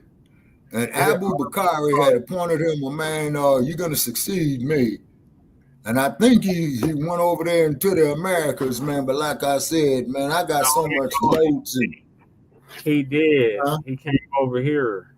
That's exactly where I was going. Okay, to the Americas. Yeah. Okay. So that tells you that there was already trade established between here and there. Yeah, If we had already circumnavigated the globe before a Caucasoid came out of a cave, then we had already understood those routes, those trade routes, those ocean currents, all of that. Yeah, and they probably stole the knowledge too, just like how they were still intellectual property, like from Benjamin Banneker. That's why they kept Indians, because they thought that they was in India. Oh, yeah, because you had a drunk, stupid, funky, nasty bastard by the name of Columbus, who was a drunk, who thought he was going east, and the dumb bastard went west. But, he was always constantly loaded on that Boone's Farm, man, that rat gut whiskey and all that. And I bet you, man, when he got there, he was one funky son of a bitch. Because I had a brother from Ethiopia tell me, up there in Panther Town, we were sitting down there talking. And he said that when them nasty bastards came up out of Europe, they stunk so bad that they had to stand the distance of one city block to see what they were there for. Remember, they sent their criminals. Everywhere they went, they sent their criminals. They're mentally... Yeah, Australia, I know that. They did that in Australia because it was a penal colony for the British, I think. But it wasn't just Australia, Shabaka. They sent them here, too. Okay. All right. Okay. Was Abu Bakari before Columbus? What crew wants to know? Yeah, okay, but crew, I'm going to have to pull that up, man, so give me a couple of days on that there, crew. I'm going to do some research there with Abu Bakari and Columbus, okay, because you had the indigenous people that stood up there, Brother Jay, where you at the Colorado State Capitol on Columbus Day, and who had stated to the news. Recognize that it's Indigenous Peoples Day. It's been Indigenous Peoples Day for the state of Colorado since 2010. Okay. 2010. Okay. And it was about 2010 when I saw this on your local news there in Denver, where old boy said, how the hell they gonna say this stinking, nasty, unclean, lice-infested, funky-ass bastard is gonna say he discovered America when somebody was already standing here on the shores of Aztlan. Yeah. Now, here's something else that blew my mind. I referred to a native as Native American. He checked me on something. He had stated that we're not Native Americans. I'm like, huh, what? So I'm ignorant, so I'm listening, you know what I'm saying? He had stated that term Native American meant those stinking, nasty, funky ass, drunk ass cave dwellers who was born on what they call, quote unquote, the U.S. That's what the Native American meant. Okay. Once again, I learned something. See? Yeah, that's what it means. Brother B, he was saying something. Go ahead, brother. I've been listening. I just want to add food for thought. Okay. Y'all got to excuse me, but I'm a realist and an activist to the heart. Okay. I believe in action. Okay. Can we change? Can we change yesterday or tomorrow?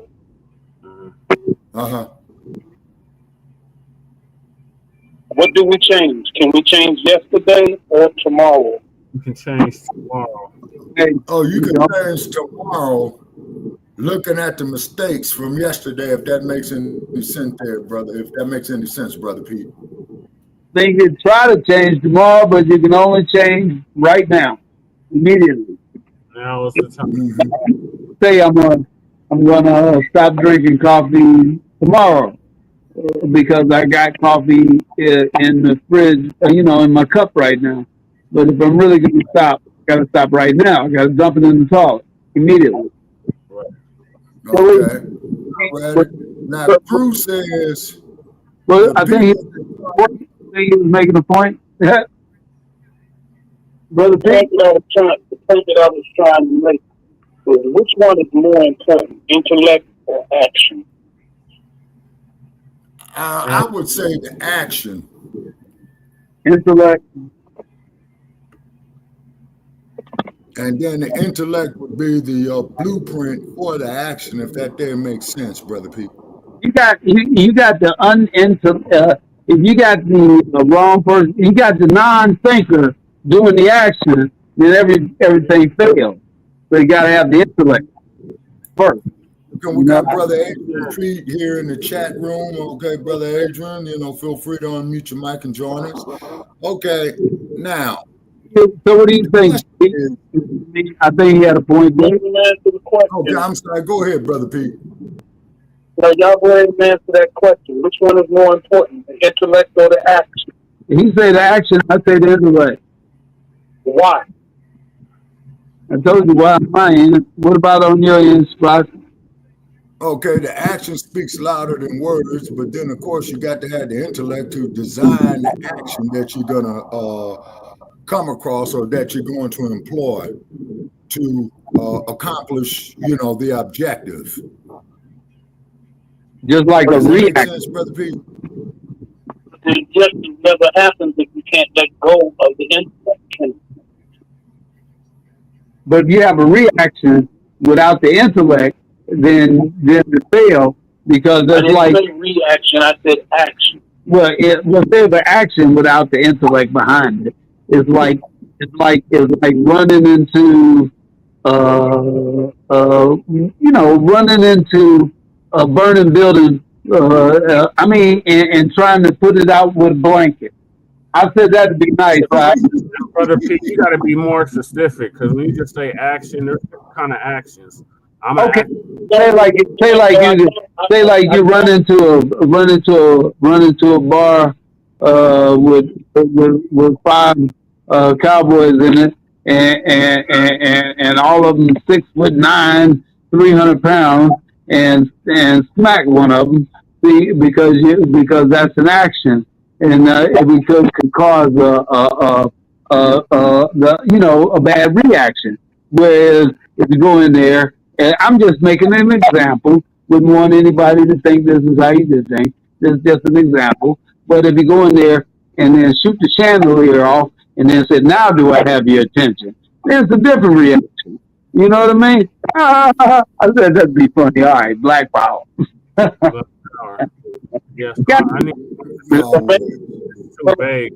If a man burns down your house, does he owe you a house? Yes. Yeah, but you better shout him on the lawn, so you never get it. Then because you reacted. I mean, because you did an action. He did an action, and then you did an action, and now both of you failed. Because you could have got a house if you just said, okay, let's settle out of court. So what are you going to do? Year and a half trying to figure out how you could have stopped him from burning down your house, or are you gonna go take his? Yeah, but if you take some rope, if you take some bungee cords and tie them to a tree, now by the time the police get there, they're gonna say you were wrong. The man burns down his house. Are you gonna take a year and a half trying to figure out how you could have stopped it? Or are you going to take his house in replace of yours? I'm going to take his house in replace of yours. You're talking about eye for an eye, tooth for a tooth. All right. Duct tape him to the tree. I'm duct taping to the tree and then give him an ultimatum that now you can spend the rest of your life in prison or give me your house. I want you to sign the deed over your house and we'll let you go. Okay, but can you get somebody else the mic, please? All right, go ahead. Go ahead, Spot. Go ahead, panel. Okay. All right. Well, retribution. Hey, gentlemen. The law of physics. All right, now we couldn't hear you. Okay, you can. Oh, I'm sorry. Okay. It's called the law of retribution. When a pendulum swings from one side, it must swing to the opposite side with equal force. Okay, you got this here in physics, you got this here in politics, and you also got it in the biosphere. The same thing, just like with the lions out there who are territorial people. You see what I'm saying? Just like Dr. Newton had stated about the panther, that is a defensive fighter. And when it is cornered, it will annihilate its enemy absolutely, completely, and unconditionally. Okay, now Crew is saying, okay, win-lose got Liberia up here. Now Crew is saying both actions without intelligence is nonsense. Okay, Crew, could you be more specific, please? Also, too, I'm gonna comment on Liberia, and not getting off topic right here. Now, as we all know, I saw 60 Minutes, oh man, in the 1970s, where they were talking about Liberia. The capital city of Liberia is Monrovia, named after that slave trading pedophile of French descent by the name of James Monroe.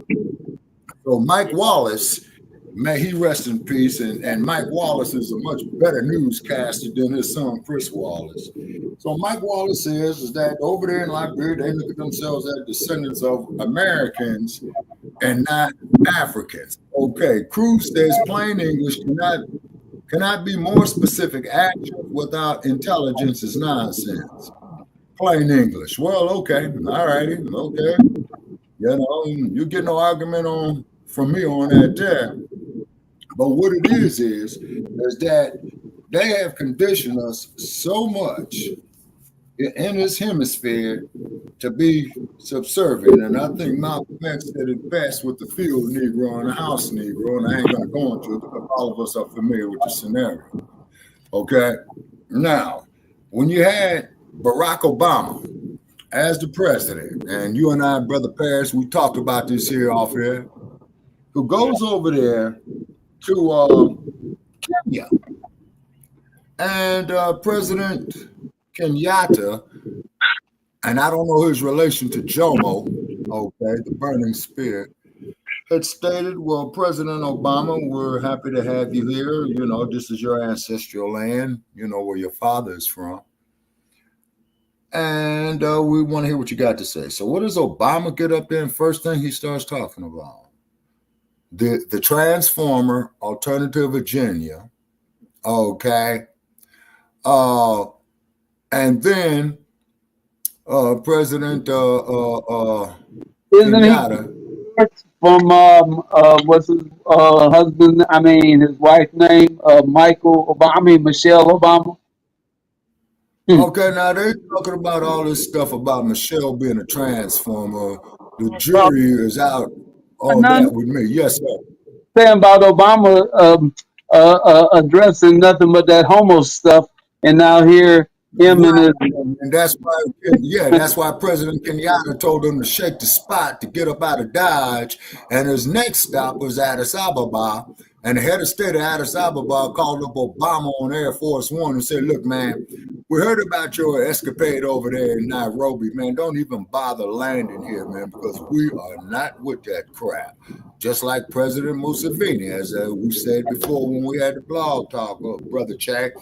Yeah. Biden sends his representative over there to President Museveni over there in Kampala, which is Uganda, where Idi Amin Dada, you know, was from. Okay. And Biden's representative tells President Museveni, well, man, we'll cut off your aid if you don't embrace the transforming alphabetized agenda. And you could take your aid with you, man, and get up out my office. Then President Museveni went back to address the members of his cabinet, looked up from his desk, and Biden's representative is standing there with his mouth open. And he says, say, fool, you still here? Do we have to escort you up out of here, man? Because if we do, it ain't going to be nothing nice. You see? They always want to come to us with this crap. I don't understand that. And just like how we was arguing with your boy Sarge, Lightning, you know what I'm saying? You know, with that. You see? You know, it's just a trip. You know what I'm saying? It's just a trip, but however it is what it is, and what it is a form of genocide. You know what I mean? And you all got your human rights. You all got your civil rights. Huh? Black genocide is that. Has anybody been up there to track Sarge down? Had a what? No, man. Yeah, that scoundrel, man, sent us some bogus email. Oh, okay, Joe. Okay, Joe, I'm going to unmute your mic, sir, and please join us. Okay. All right. Okay. Joe says that he's got to unmute himself. Okay, Joe. Okay. You know, anytime that you're ready, brother. You know, it's all good. Okay. So going on, brothers? Talking about Manson music. Black Power, Cuzzo. Yeah, yes, about Manson music earlier, so he rocked with us, you know. Black Power. Oh, yeah. And then, as you know, too, Joe, is that your boy Sarge, man, yeah, he turned tail and ran from us, man, because he gave us a bogus-ass email. Yeah. He said, yeah, contact me on email. So I took it down, sent him a letter. Hey, fool, Sarge, you know, this how we're getting ready to get out now here on StreamYard. They bounced back saying it don't exist. You know, so now I'm wondering if this bastard man had infected my systems here with a virus. Hey, people on the right and the left are allergic to the truth. Yeah. Yes. That's true. And the fly. For me, the biggest thing is the boule gatekeepers and their prospects. They got to be stopped and not given a platform. I agree. I agree wholeheartedly. That's why I go out my way to expose someone for all that. Indeed. Yep, 3 times. I ran for office 3 times. City council at large, mayor of the city of Denver, and House District 8 for the state of Colorado. Yeah. I'll Forgive me, y'all.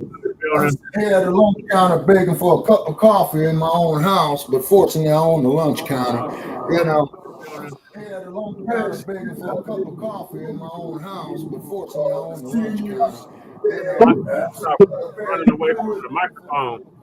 We can't hear you. Now you have to have the TV on. You gotta mute your TV. No, I ain't got the TV on. I'm on this Bluetooth. Going away from the phone or the computer. Turn your YouTube or there you go. Turn it off or turn it down.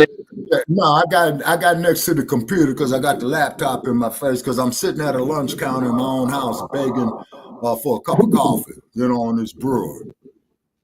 But I own the lunch counter. So anyway,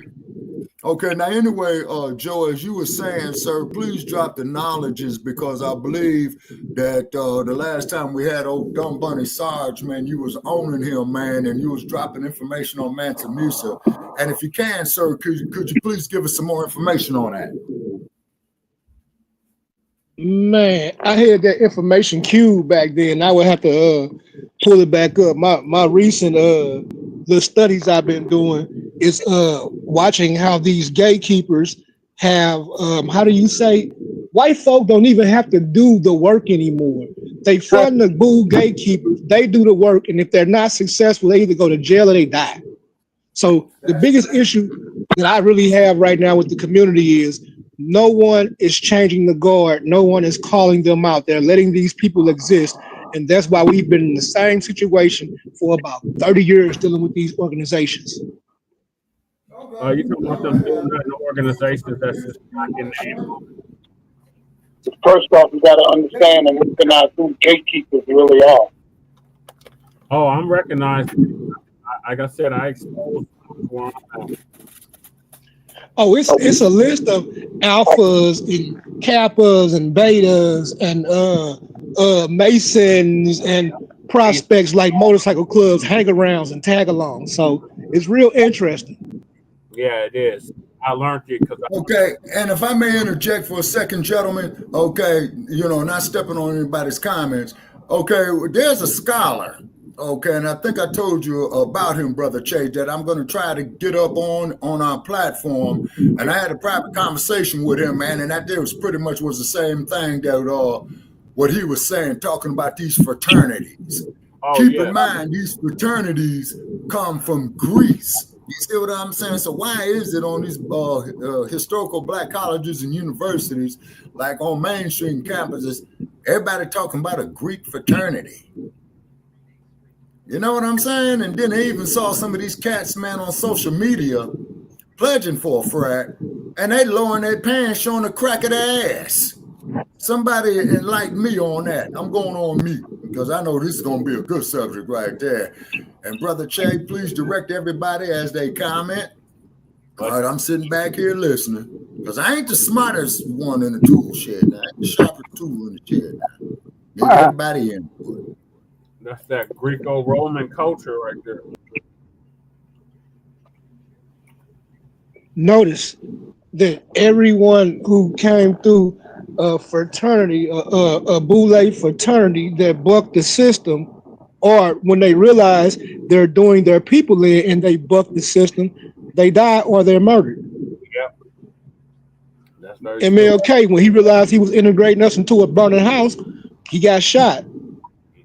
Dr. Khalid Muhammad, when he bucked the system, somebody poisoned him. He had an aneurysm. Mm-hmm. After eating at somebody's house. Like directly after eating at his prospect's house. Remember that happened to Jay Dizzle, Shabaka? Yes. And thank God Jay Dizzle came through that. Yeah, he did. Yeah, he did. So therefore, Black family, when we do this work right here, to quote the words of Dr. Newton, we must realize that we are doomed, okay? And upon my transition, since I'm getting up there in age, you know, Brother Paris is going to be inheriting all this. You know what I mean? Shabaka ain't going nowhere. But she gonna live to your 150, Shabaka. So Shabaka's gonna live longer than Moses. Okay, I'm gonna be up here gumming grits and looking crazy and barely knowing. I told you we gonna put your head in a jar on a robot. You still be here thanks to Elon. No, that was Stinky Bird, man. But putting all nonsense aside, y'all, so I'm not the most perfect tool in the shed. Over the years that we've been doing this right here, so we hope that we taught people, and I know that a lot of people have taught me over this right here. And gentlemen, and one thing, gentlemen, if we have any disagreement, please let us disagree agreeably. Okay, because we got too many external forces out there that's trying to kill us, man, without us trying to do each other in. Yeah. From this crap in outer space, like Elon, what was that last week? He sent some crap up there in outer space and it blew up. Yep. Which is great news. That's better than when the ponies lose.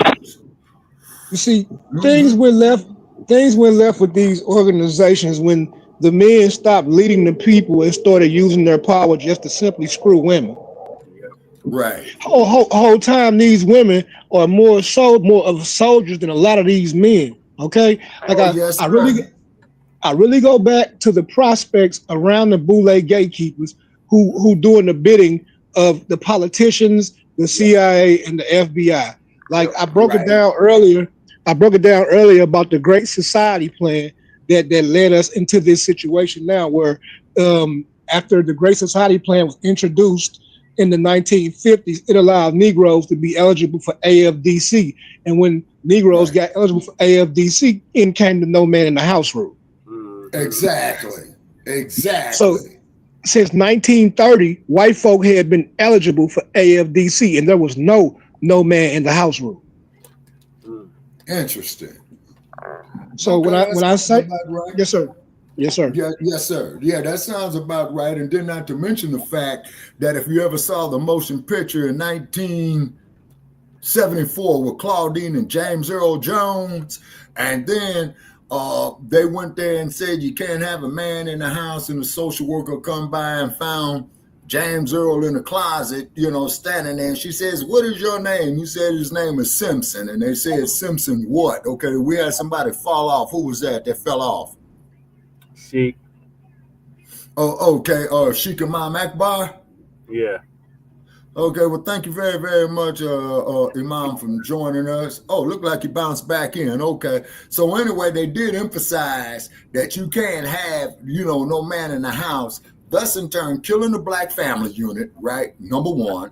Okay, because now the boys are coming up with no powerful male figure. You see what I'm saying? To show the boys how to become men, because only a man can show a boy how to become a man, just like only a woman can show a girl how to become a woman. You see what I mean? Yeah. Say, and then anytime you go up there around Frisco Bay, man, or anywhere north of that, man, it's all twisted. I already made the mistake of going through all that crap for you. You know what I'm saying? Good. All right, Shabaka. We would be technically in overtime if we were on Blog Talk still, but okay. So let's start. Let's start the closing comments. Okay. All right. So we're gonna go in who joined direction, I guess. Crew, what's your closing? I ain't got too much to say. Just greetings to y'all. Y'all got a great stream. I got to run it back to catch the beginning. I thought y'all would be on here longer. Yes, well, sir.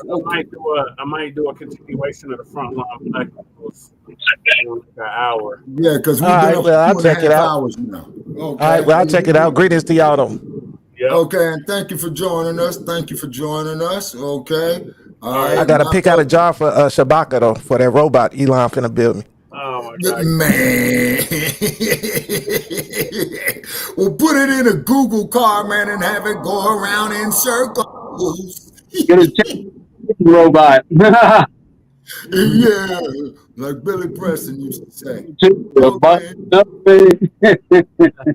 Yeah, and then too. So I guess we're gonna go. If he cares, unmute his mic for his closing comments. Sheikh Imam Akbar.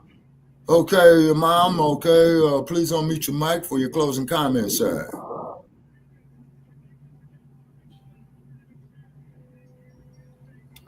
I think he just wants to remain muted. Okay, all righty. Okay.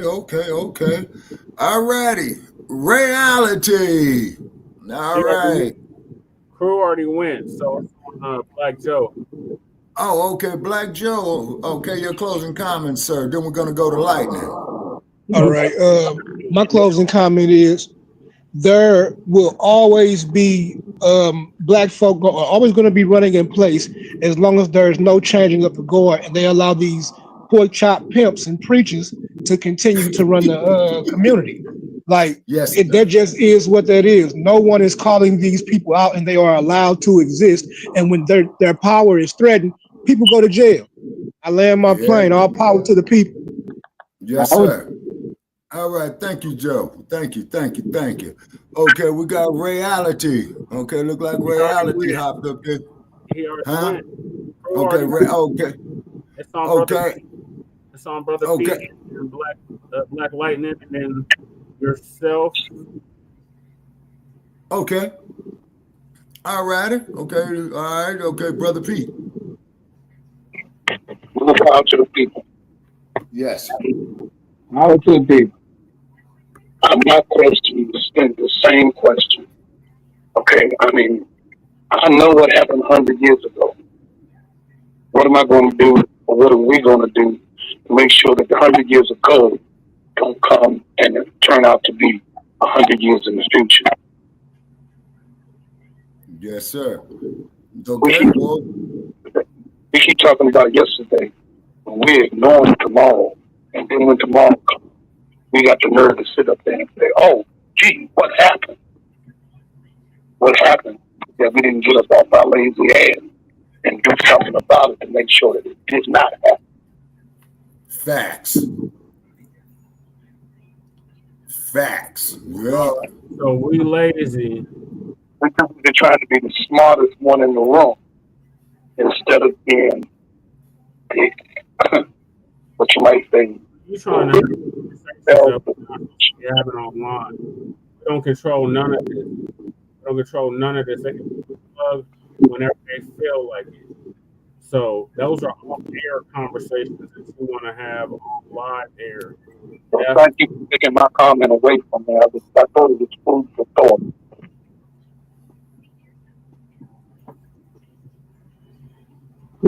Continue, brother. No, I thought it was food for thought. See, that's what I'm talking about. We're too busy trying to be intellectual. Food for thought, brother. But you're making closing statements. Let me finish, bro. No, you're not making a closing statement. So I'm not interrupting. He said closing statement, though. We're doing closing statements. I'm about to close. We're too busy trying to be intellectual instead of being actionary. Where's the action? We being actionary. Just because you don't see it, don't mean there's no action in place.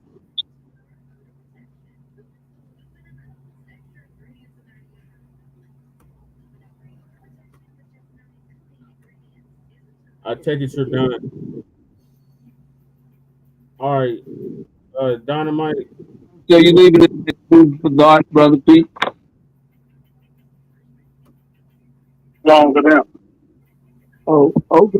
All right. Well, of Mia, am I? All right, Black Power. I would say hit us up Saturday on Black Open Lion TV. I'm gonna be jamming out and bringing up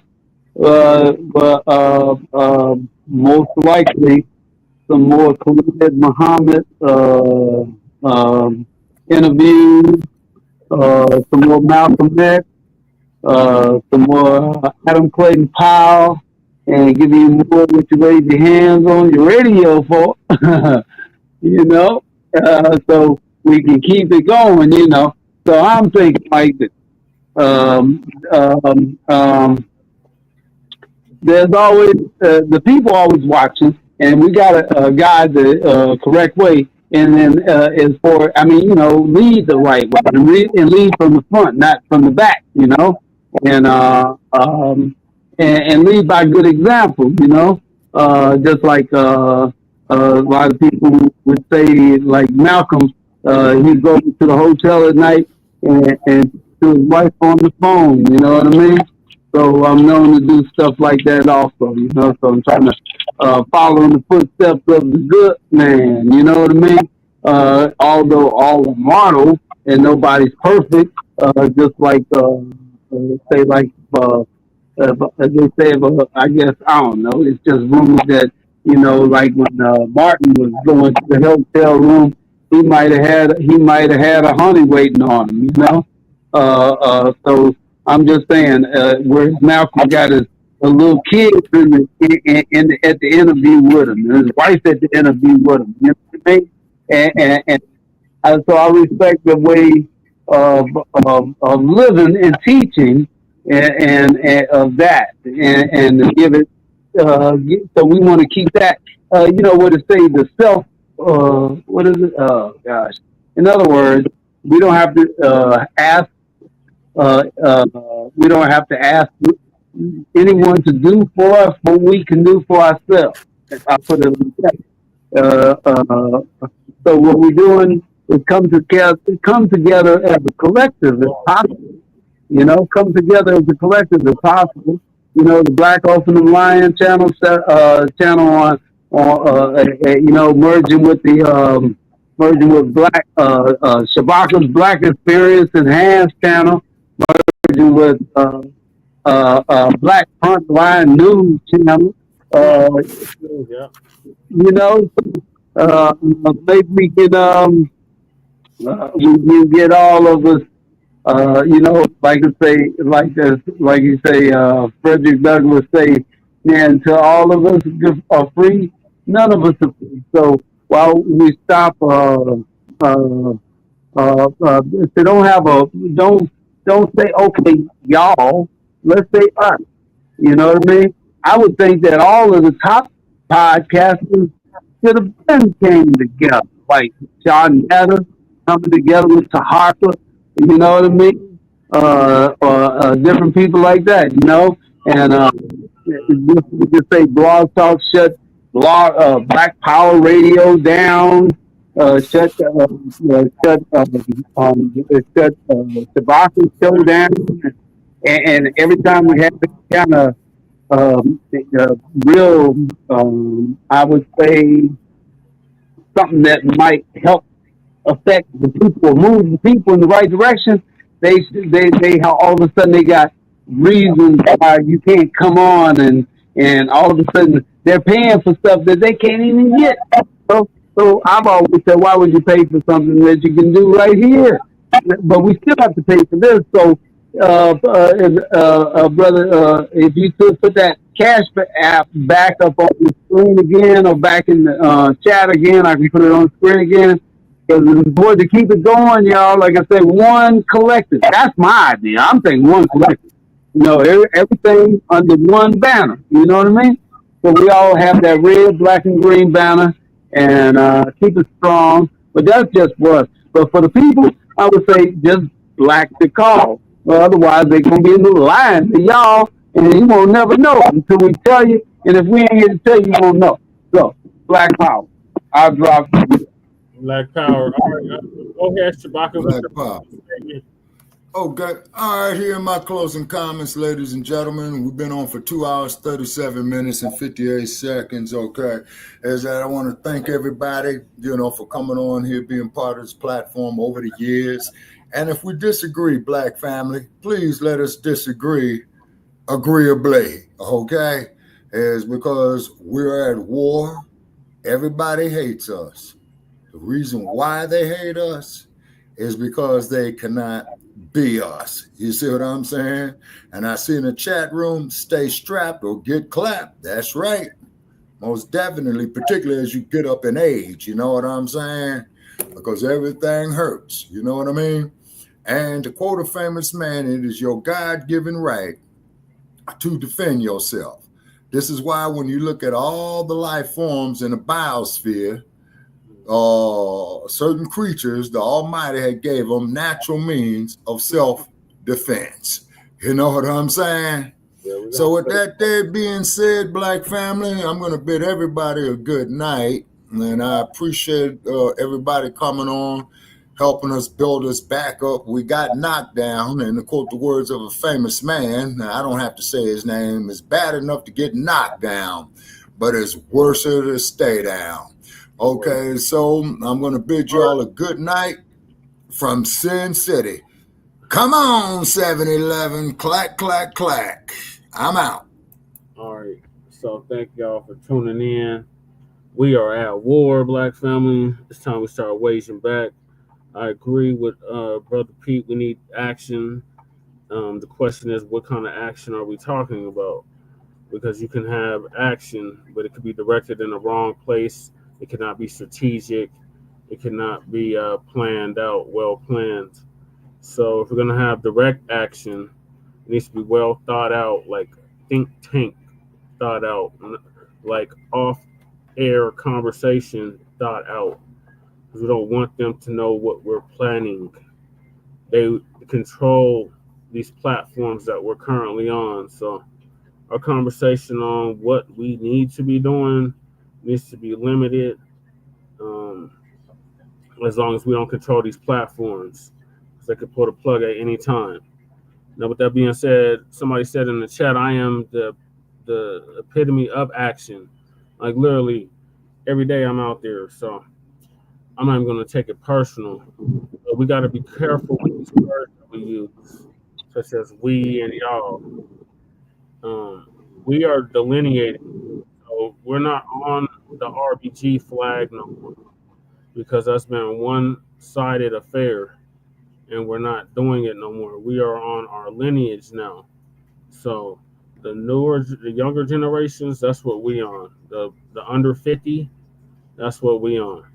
So you're not gonna get a lot of the youngsters to get on board with that RBG. The RBG is basically over at this point because it's been a one-sided affair. So the idea of Pan-Africanism sounds good, but in practicality, it's not being reciprocated. So as long as it's not being reciprocated, we're not on that. So we got to come to grips with that. The older generations rather got to come to grips with that. We're not all one big nigga. We're not all one generic African. We have a distinct lineage, and that is to this land over here. And that is what's not being talked about enough. We want to take our focus off the land that's underneath our feet onto a whole nother place that we haven't been for hundreds of years. So we had an ethnogenesis here. We are the foundational Black Americans, the descendants of American child slavery freedmen, the people that built this country, and we are owed a debt, and that debt is still being owed to us in the form of direct lineage cash payments for our direct descendants. So that's what we're on. We're not on, Wakanda forever. We're not on that. We're on getting what is rightfully being owed to us and has been owed to us and our ancestors for generations, for decades, and for centuries, with compounded interest. In addition to our direct lineage-based cash payments of freedmen compensation, we are demanding an anti-Black hate crime bill passed into law, which puts us in a protected class, similar to the Transformers and the Asians and all these other groups that are in protected class. Even the bald eagles in a protected class, but your Black behind is not. So that needs to be addressed, and also an end of qualified immunity in all 50 states. We took the first step here in Colorado, but all the other states got to follow suit and take their pensions, take their retirement, and take outfit forfeiture for the remainder of their days. So we're coming to Washington to get our check. RIP to MLK. Shout out to everybody that joined us. Shout out to Crew. Shout out to V Mosley. Shout out to Twin. Shout out to Kahari. Shout out to Jay Millie. What's Cracking TV with Jay Millie. Shout out to Kelly Ray. Shout out to who else tapped in with us? V Mosley. Shout out to, I'll be here all night naming the people. But everybody that tapped in, Brother Jermaine, anybody I might have forgotten, we appreciate you. Shout out to Black Lightning. Shout out to Brother Pete. Shout out to Black Joe. And shout out to Sheik Akbar and, of course, Shabaka. Thank y'all for tuning in to Season 10, Episode 11 of Shabaka'S Black Experience Enhanced. Join us in about an hour for a brand new episode of the Frontline Black News, a continuation of last night because we all fell asleep.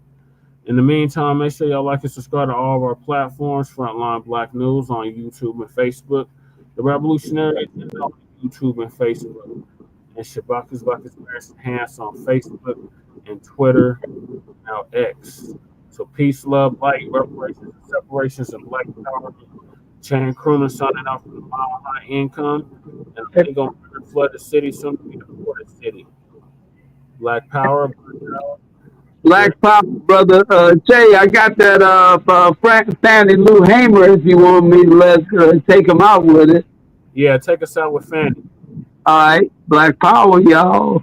Power. And to the Credentials Committee, my name is Mrs. Fannie Lou Hamer, and I live at 626 East Lafayette Street, Rooseville, Mississippi.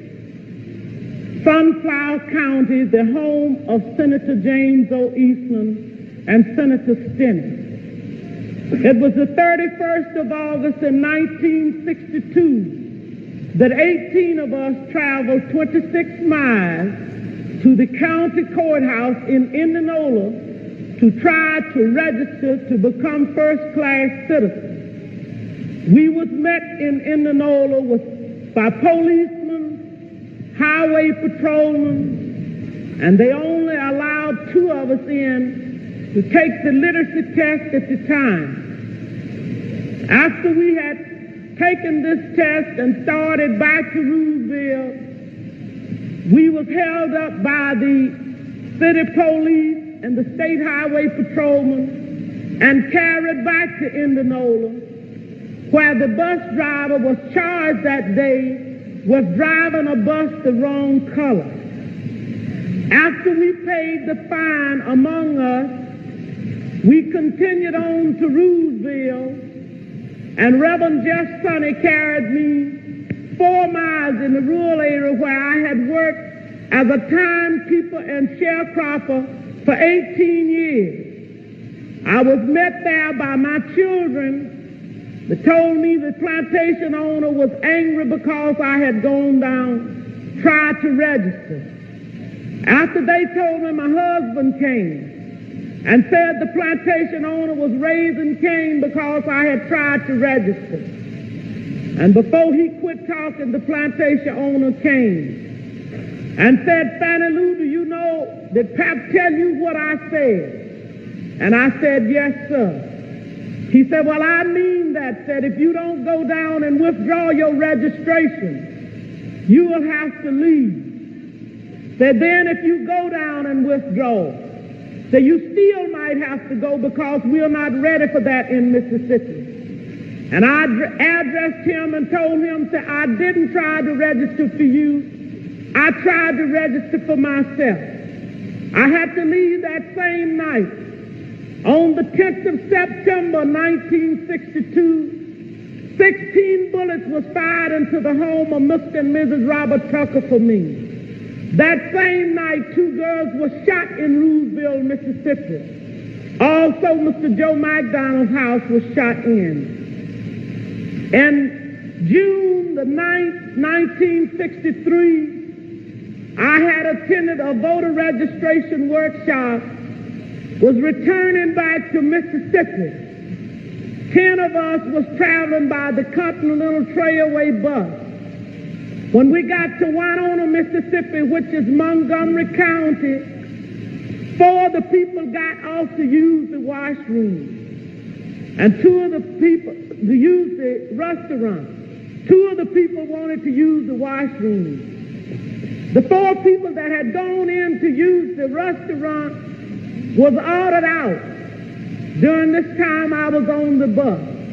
But when I looked through the window and saw they had rushed out, I got off of the bus to see what had happened. And one of the ladies said it was a state highway patrolman and a chief of police ordered us out. I got back on the bus, and one of the persons who had used the washroom got back on the bus too. As soon as I was seated on the bus, I saw when they began to get the 5 people in a highway patrolman's car. I stepped off of the bus to see what was happening, and somebody screamed from the car that the fire workers was in and said, "Get that one there." And when I went to get in the car, when the man told me I was under arrest, he kicked me. I was carried to the county jail and put in the booking room. They left some of the people in the booking room and began to place us in cells.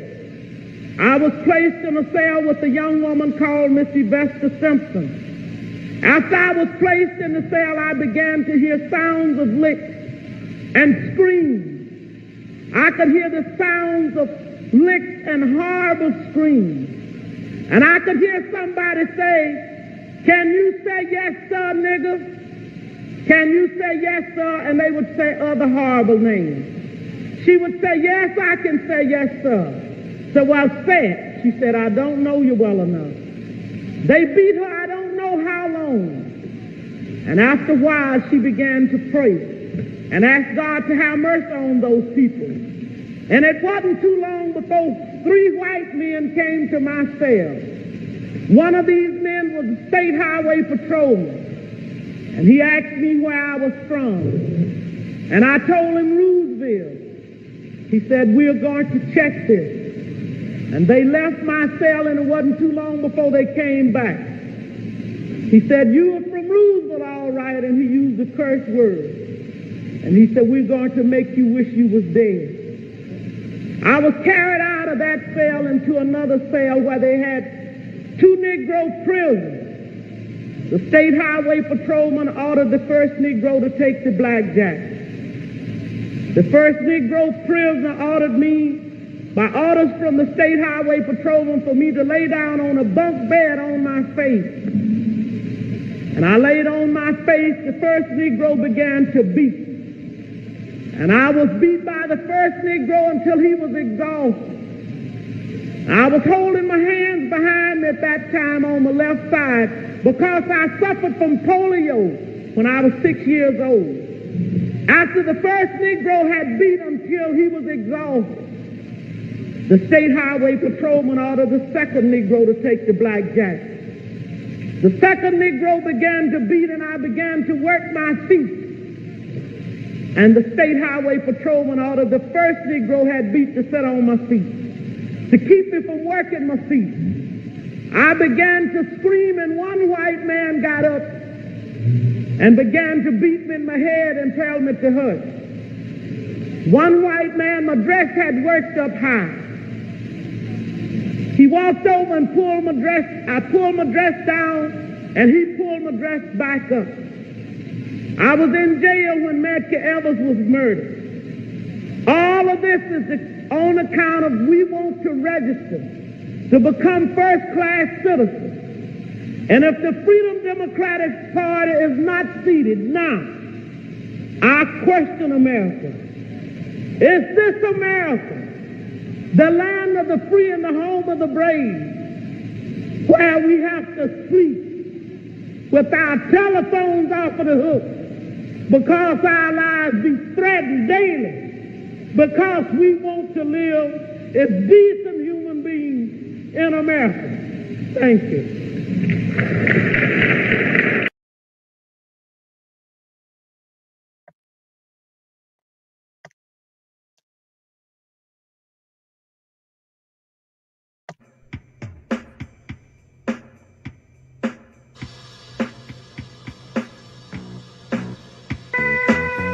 I went to St. Louis, Missouri the other day.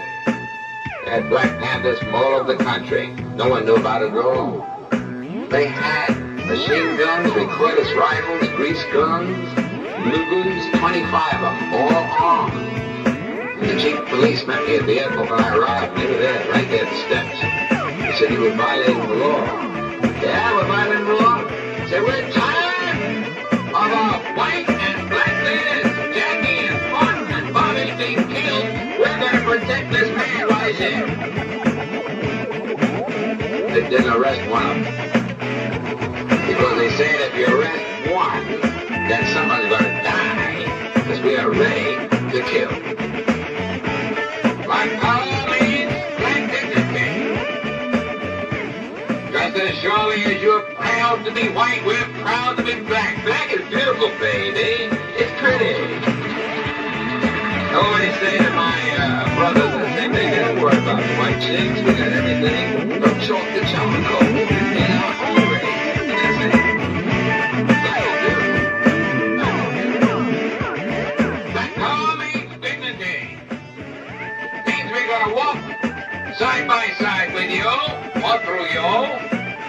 We're going to be with dignity and integrity. We don't want any more than you have, and we're not going to accept any less than you have. That's my note.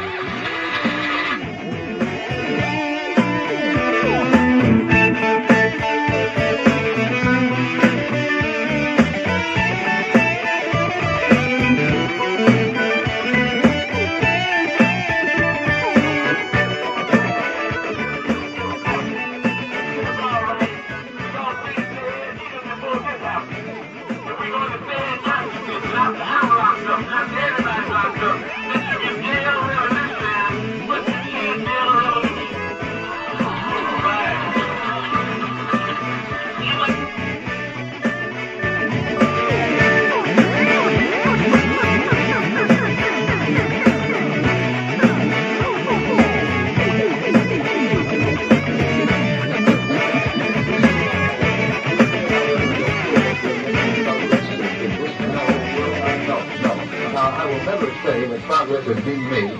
If you put the knife in my back 9 inches and pull it out 6 inches, there's no progress. You pull it all the way out, that's not progress. The progress is healing the wound that's below me. And they haven't even begun to pull a knife out, much less trying to heal the wound. They won't even admit the knife is there.